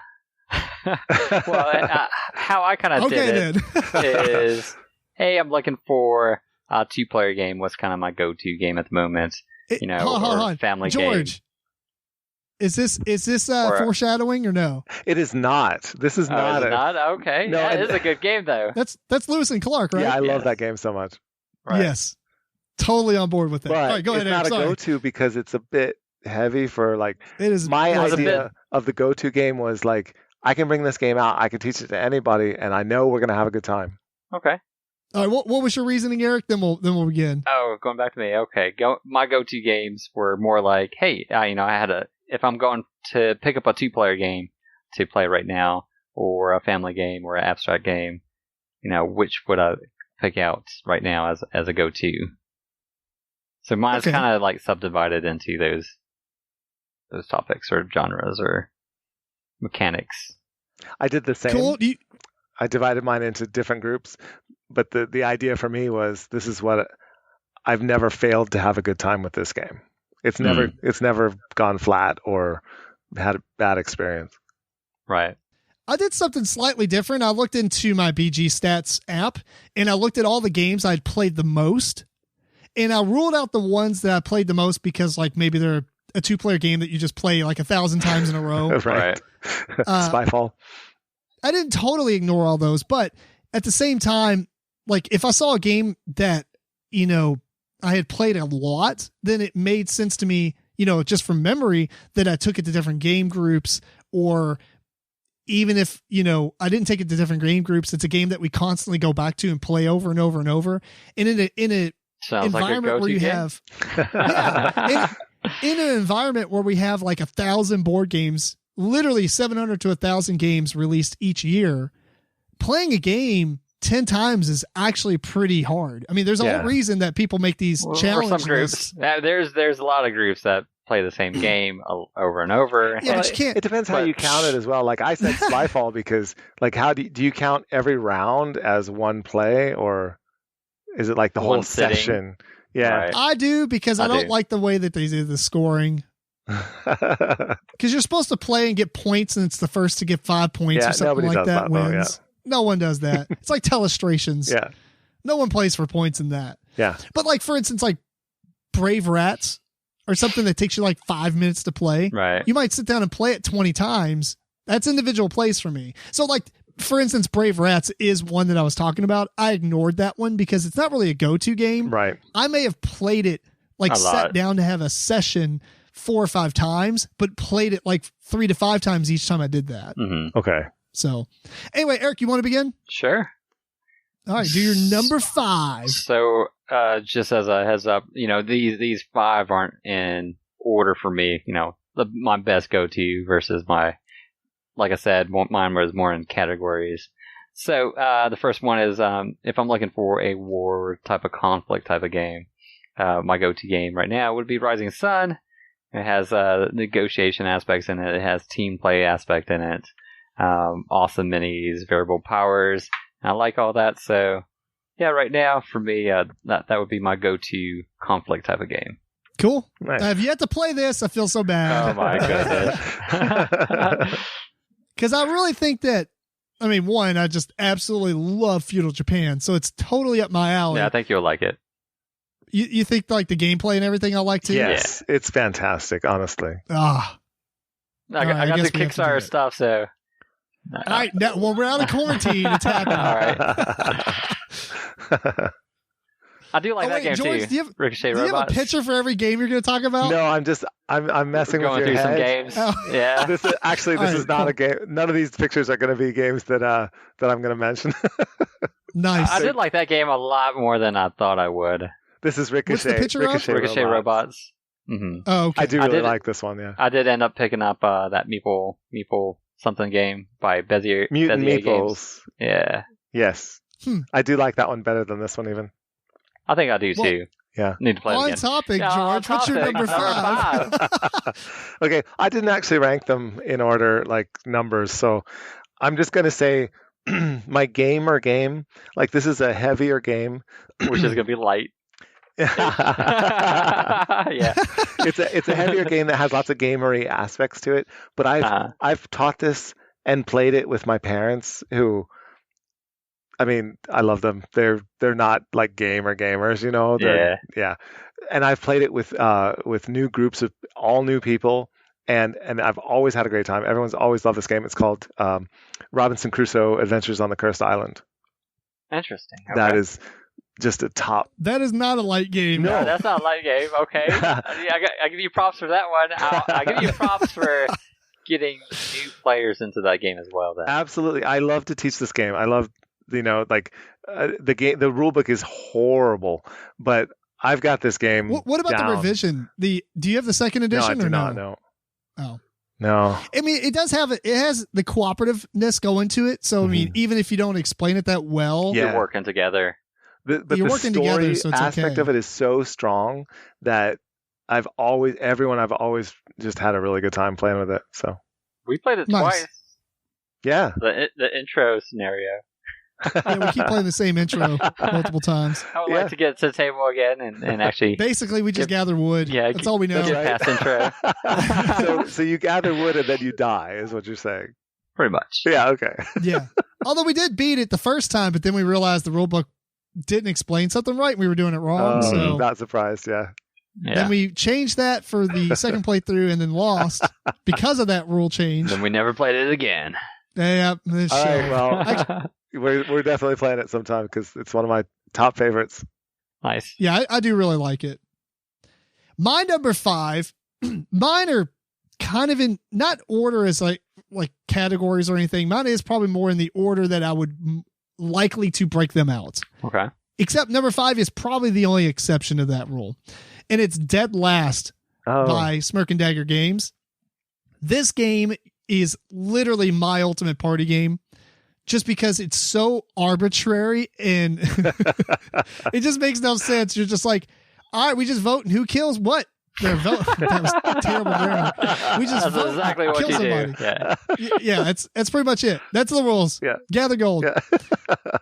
And everyone I play it with every group I take it to loves this game. It's such a chaotic mess of goodness.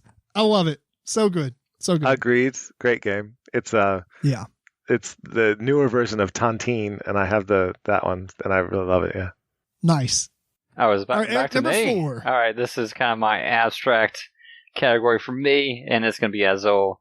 I think it has great presentation, like many abstract games, but it is best at 2 for me.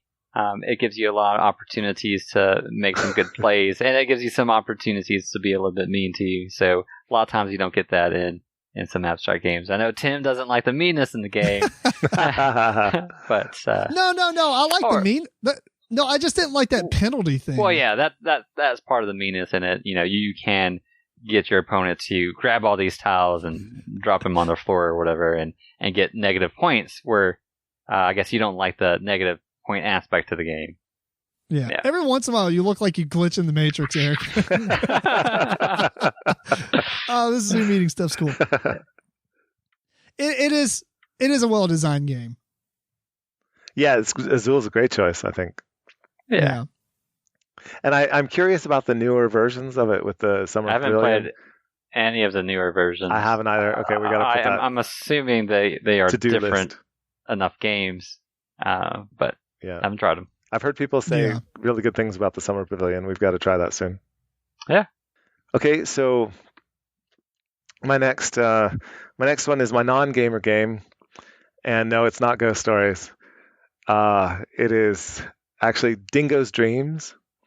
So this is like a family game, and this is a game where you have a bunch of cards that you're going to flip over one by one, and everybody's going to turn over a tile that is represented by, and then you can sort of like the labyrinth, the magic maze. You have a tile that you slide into a slot of 5x5 grid and kick one off the other side. Now that's the next one you're going to put in, that kind of thing.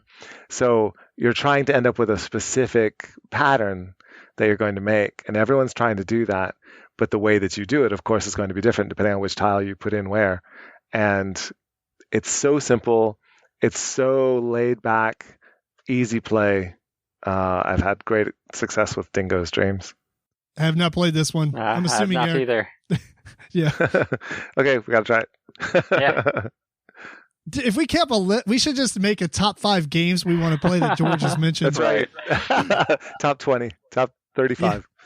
And that's all because, like, mostly I think Eric and I have started kind of in the board gaming stuff roughly around the same time. So everything we've played has been together. Well, you guys live closer to each other. You play games together more. True. Yeah. Mm-hmm. So my number 4 is Nations, the dice game. All right. This is really good. I love Nations. Obviously, it's in my top 10. And it's definitely a game that is light enough to teach anybody. Now, obviously, Nations is not light enough to teach everybody. It's probably more of a game that you would play with the more dedicated gamers, I guess you could say. But Nations, the dice game, is very slimmed down dice version of it. And it just works really well. The art's not the greatest in the world, so it's not very flashy if you're trying to impress people who are very shallow seeing individuals. Yeah. Man, it's kind of like, oh, you should check out, like, I know back in the day, I'm like playing games and people are playing Diablo 2 and I'm like, you should check out EverQuest. And they're like, that game looks terrible. It was. It's kind of like, it's kind of like that terrible. Same vein. Yeah. You're like, you should play board games. Let me show you Nations. And I'm like, dude. So, I mean, first impressions are there's a lot of shallow people. There is a lot of judge the book by its cover people, and it can happen a lot with board games too. But Nations is such a fantastic game. Oh yeah, yeah. Art is a big deal to me. Yeah, it is to me too. Well, it's a big deal, but like you at least understand that there could be a good game hiding behind it. Yeah, in Hunting Party. That's right. And so, but like if you brought out Hunting Party, it's okay, Yard. Yeah. If you brought out nice. Right, but if you brought a Hunting Party to gamers who's never played board games, really, like they're gonna be like, "What is this crap?" Yeah.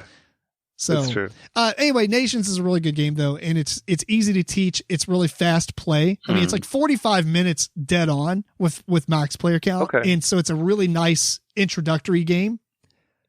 So anyway, that's my number 4. I'm willing to give it a try. No, you haven't played it? Good. No, I don't. You know about me and Civilization games. Oh, that's light. It's not really a Civ game. It's just like it's a dice game where you collect tiles that happen to be themed to Civilization stuff. Like the most Civilization I can handle is like Roll Through the Ages. So I mean, it's similar to that, I guess. Okay, like cool. in idea. Yeah. You know what I mean? Like this could easily be a different theme and work just the same. Yeah. Eric, what's your number three for me? Yeah, it's Survive Escape from Atlantis. So, Oh yeah. I'm assuming a lot of people have played this game before, but you are trying to get your groups of people, and each one of them is a meeple. There are different point values, and you're trying to escape this island and get off to these other islands that are safe by the end of the game. And in doing so, you take your turn and you roll this dice, and you get to move around. These sea serpents or whales or sharks. They do different things to kill off different components. But it's a nice conflict, which I didn't really put in the conflict category for myself. It's more of a family weight type of game for me. That's the category I kind of put it in. You recently introduced this to the family. Went off pretty well. So, that's kind of my go-to for family at the moment. Cool. Yeah, nice. Okay, so my number 3, my category is going to be big group game, like if I have a lot of people together. And this one was sort of, I had to divide it. I couldn't really come up with one, sorry. Because if it's more gamery kind of guys, then I'm going to play Deception, Murder in Hong Kong. That's one of my favorite social deduction kind of games. Mm-hmm. That one's shortlisted really bad. I mean, basically, it was Dead Last or Deception, and I had to go with Dead Last. Yeah. Deception is just such a good game, and if it's not gamery kind of people, then the one I've had the most success with larger groups is Concept, where you have the board that you put little cubes on, and then it means various concepts, and then you put it together to make whatever it is you're trying to guess, and you play it in teams, and it's a lot of fun. Cool. Yeah, I like both of those. Although Concept is another one of those games where we never play by the rules. Yeah, points don't matter. Yeah, points don't matter. My number 3 is Role Player, or basically anything Thunderworks games at this point. But no, Role Player is so good. And really, while the reason I think it might be a go-to game for me is because everybody I know plays D&D and stuff like that. So everyone it out. Everyone I know. Everyone I know. Rachel, everyone. It's great.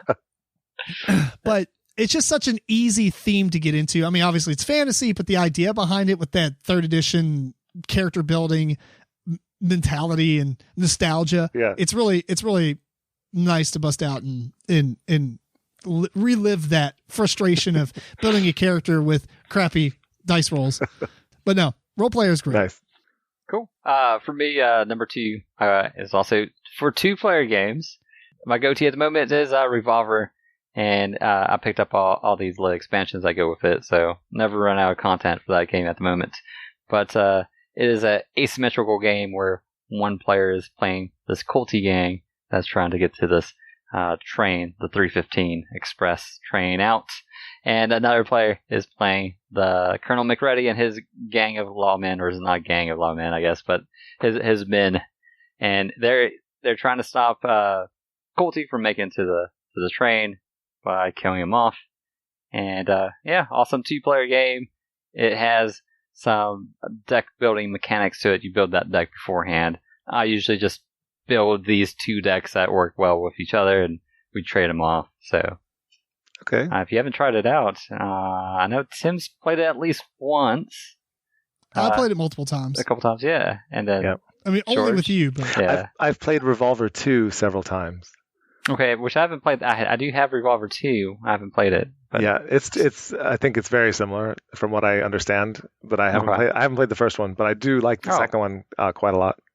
Cool. Yeah, I have to try it out. It is good 2-player game. Nice. Yeah. Is it me again? It is. Yep. Okay. Number 2. All right. My number 2 is I just did card games, and okay, this one. If it's people that haven't played games versus people who have played games, I couldn't, okay. If it's people who haven't played games, this game always goes over well. It's Cockroach Poker. Which I actually have not played. Oh, it's so simple. You basically have a hand of cards, and you just take one of the cards and you set it on the table, and you look at the person on your right, and you go, "It's a whatever," and it's either it's like some kind of bug, like it's a stink bug, and then they are either going to call BS on you, or they're going to accept it, and you pass it over to them, and they look at it, and then they turn to the person to their right and say, okay, yeah, it's a stink bug. Or they say, they were lying, it's a cockroach. But you don't. But then that person has to decide, was that person lying or not? So you just go around, and if you get caught either in the lie or, the last person can't accept the card. They have to to call it, basically. If you get caught in the lie, then you have to put that face up in front of you. And if you end up with 4 bugs of a certain type, of the same type in front of you, then you lose. It's that simple. And everybody else wins. And everybody else wins, that's right. So only one person loses, everybody else wins? Yeah, it's fantastic. Oh, that's fantastic. I like that. And it's so simple, everyone can understand it. And it's just, you just read people, are you lying, are you not lying? And it's just hilarious, when someone has somebody's number and they always know when they're lying, or if they don't, it's so good. So that's my card game for people that don't usually play card games. But for a card game for gamers, it's the Grizzled, which is a cooperative hand management kind of game where it actually is a really serious theme of World War I, and it's got a lot of pathos and a lot of heaviness to it, but the gameplay is super light and a great cooperative game. I enjoyed my playthroughs. Yeah, I like that. I have the expansion and never played it. Oh, you should play it. We played the base game a bunch of times, but never played the expansion. Oh, okay. Oh, that's good. I just got the Armistice. Because it has a campaign style thing, right? Where you actually go through a story. Yeah, the Armistice version I just got that, so I'm looking forward to doing that. My number 2 is Lords of Waterdeep. This may have been my number 1, but you'll see why my number 1's my number 1. This game I've played so many times, and literally if somebody comes over I want to play a game that's a little deeper than a gateway game, I guess, even though I would consider this more of a gateway game, this is what I bust out. I really, really like this game. I mean, Champions of Midgard is really good, but Lords of Waterdeep has it's solidified I just bring this out all the time. Such a good game. And I play it a whole lot. So another thing is, I know the rules to all these games like the back of my hand, so I don't have to refresh when I bust them out, which also makes them go-to games. Right. Cool. We're gonna do honorable mention or mentions. Yeah. I think that's a really good choice, by the way, the Lords of Waterdeep. All right. Oh, thank you. I kind of got 2 honorable mentions for myself. One is a game that I do not own, but if I did own it, it would be a go-to game because it's so good. It's a Crokinole. So, abstract game, has a big board. Eventually, I'll get my own copy here, but I have an extra copy. Let me know when you want to buy it. All right. So we've talked about that in the past, but if you haven't played it, if you have a chance to play it, you go to the convention. Highly recommend it. Oh, tremendous. Another game that I like a lot that is actually also abstract is Yunish.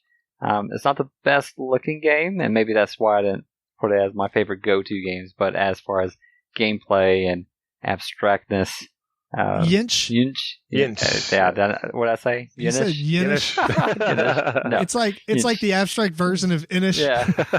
There you go. But wonderful gameplay. It has a built-in catch-up mechanic that maybe a lot of abstract games don't really have. Is this your go-to list or your 2-player list? I'm confused. This was my honorable mentions. But those are mine. What about you, George? What's your honorable mention? That is actually Goblet Gobblers. Right? Oh, you guys know that one.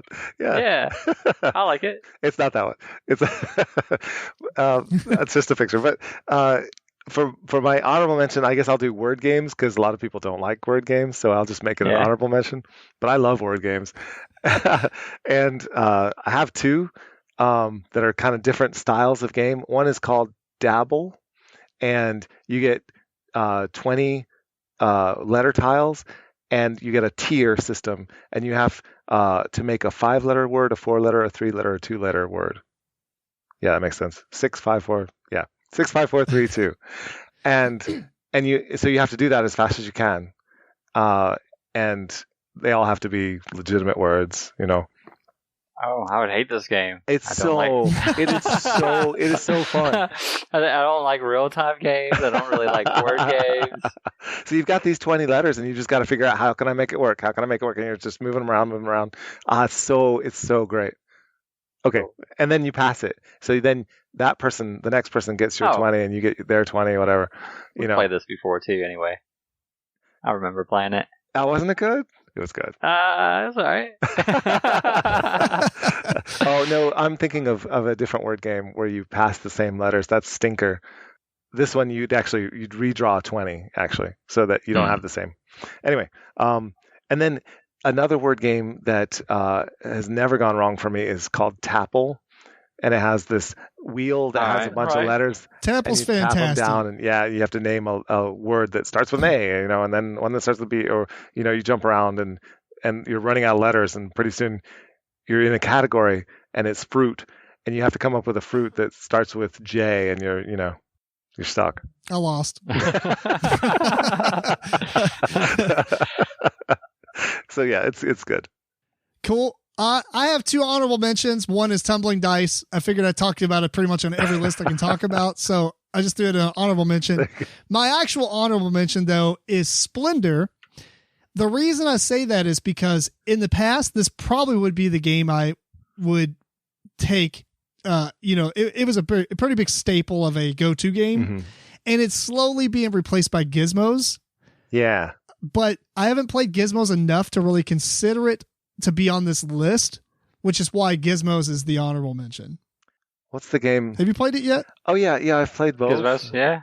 Gizmos and Splendor. They made me think of something else, and now it's gone. But in the meantime, there's a lot of games with those colors. Yeah, and that sort of play length and like engine building. Yeah. And I will drum roll. Drum roll for number Alexa, 1. give us a drum roll. Okay. That's all right. All right, yeah. So number 1 for me is like a bigger partier type of game, and it's probably been on my list previously on some other lists. But it's One Night Werewolf.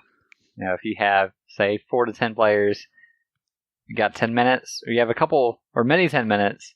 You mean you have a couple hours? Right, you just keep on playing this game. This is like Lay's potato chips, man. You can't just play one. That is true. You don't want to just play one game. It's not something that you'll break out and play one. Yeah. By the way, I have done that.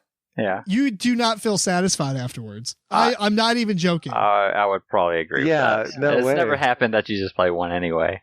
Why did you do that? I took it to my parents' Christmas because the whole family got together. We sat down, we played it one time. I'm like, and then they're like, "Oh, that was okay." I was like, "No, I'm telling you, I'm telling you, no, just don't play it once. You gotta know what you're doing. It's like a fine wine that ages as you play it. Exactly. That's exactly what it is. We're done. That was it. Yeah.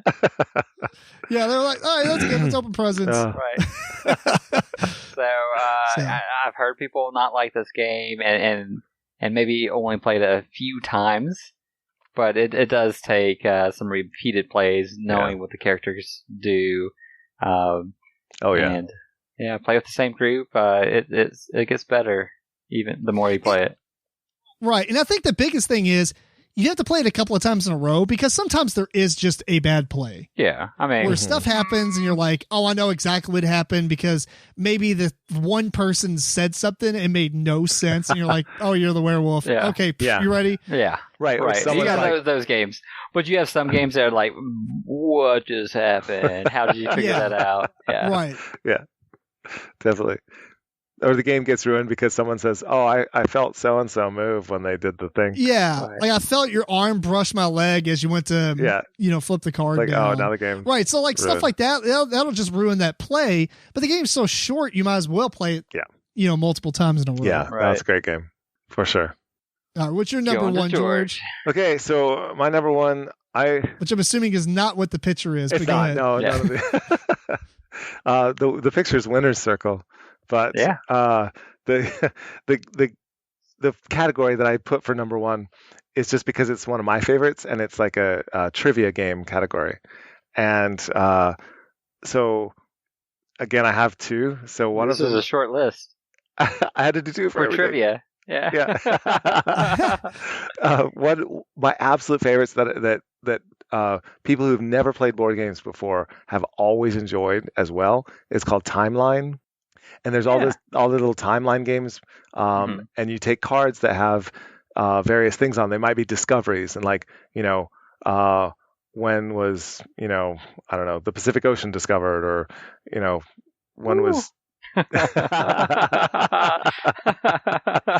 just, and it goes out on the table, and then you have something else, and it's like, when was the potato discovered? Before or after, and it means by it'll have like, when was electricity invented and stuff like that too, right? Yeah, and you kind of have different things, different and then you have to put that on the table, revolve around something else, and you have to put it in the right place in the timeline. So as the game goes on, more and more cards go out on the table, and you have to slot it in between the right two spots, and it gets really hard the more cards you have going for you to decide, wait, did this happen before they invented toothpaste, or like whatever, before they invented, I don't even know, the cork, like that. This won't be very close to each other, but whatever, it's fine. So a side benefit for that game is it's also educational. So it's also very educational. Yeah, right. You get to learn. Yeah, but anyone can play that. Anyone can be like, well, I think it's here, and the first one to go out of your cards wins the game, and if you're right or wrong, it doesn't really matter. It's just fun to try to figure it out. Yeah. And then, but the one that is my favorite, that I love this game to death and have always had a good time playing it, is called Fauna by Friedman Freeze. That. Yeah. And it's a game where you have animals, and you have trivia about the animals, like where are they from, and then you can put little pieces out on the board, and you can say, how long is their tail, what's their maximum length, what is their weight. And the thing is, as you play the game and you put pieces on the board to represent what you think things are, other people can just copy you and be like, oh, I had no idea that. He sounds smart. I'm going to go next to him. That's right. I think he probably knows where the Asian claw-footed otter, is from. Yeah. He's wearing an otter shirt. Yeah. I think. Yeah, but you could fake people out too. You could be like, I'm going to go in Canada, and if they think you know what you're talking about, they'll start putting their stuff around there, and you're like laughing, as you're actually putting down its real weight and stuff. It's so good. Yeah, it's a good one. My number one is probably the game I've played almost the most, other than like One Night Ultimate Werewolf and some other stuff, but it's Ink and Gold. This game is, you literally can bring it out with gold. anybody. Huh? It's gold. It is gold itself. It is gold. Yeah. It is gold. It's just a game you can bring out by yourself. And I love pressure luck games anyway. So this is really high on my list of pressure luck games. And it's just so much fun. Brilliant. It's basically like, do you want to go? Do you want to leave? Do you want to bank? Do you want to keep being greedy? But you just don't want to leave at the same time as other people. Yeah, don't leave when I leave. Yeah. I'm leaving this round. Yeah. So it's just a really fun game. Yeah. I don't think this is my list.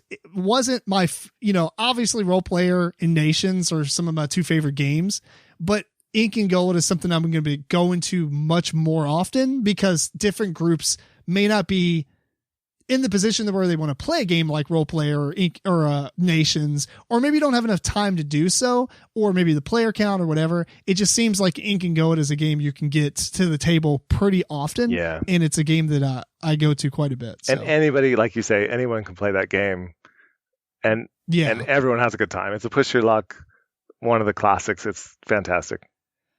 Yeah, I do think like Egyptian or like ancient ruins and stuff like that is a theme that really is just palatable to everyone. Yeah. I don't know a lot of people who are like, I hate Egyptian, Aztec style games. Those camels. I hate camels. Yeah. You don't hear that. You don't hear that too often. Right. I don't know why fantasy and zombies get a really big rap against them with that stuff, because there's far more other games. But There's anyway, a lot of people that don't like zombies, though. that's true. I mean, I guess it is a weird, like a horror style theme, and everything else is just history. Yeah, I can get my grandma to play an Egyptian game, but I don't think I can get her to play zombies. That's but true. even if the Egyptian game had a mummy in it, she'd probably be okay with it. Yeah. Or if it was a zombie mummy. Well, since George What would that mean, Eric? mentioned about what, a zombie mummy? Yeah, how does that work? Don't think about it. Just do it. God. I put a couple other games on my list. Actually, you named a couple of them, like Deception. I had Shadows over Camelot, Five Tribes, Revolution. I really thought about putting Sheriff of Nottingham on here too. Oh, yeah. That's a good one. Yeah. If I had a top 10 list, that basically was the rest of them right there. So. One that I didn't put on my list, but I really wanted to because I've always had good fun with it, is a Game of Thrones, the card game. But it's a bit too heavy. It's a bit too much of a lifestyle kind of game. That's like a I want it to be a go-to game, but it can't be. Right. But for the people that want to learn a heavy card game, then it's dynamite. Yeah. So, Eric, did you have any other games that you no shortlist games? I deleted all of them. I don't know. They're gone. Well, cool. All right, we ready to wrap this one up then? We are. I think so.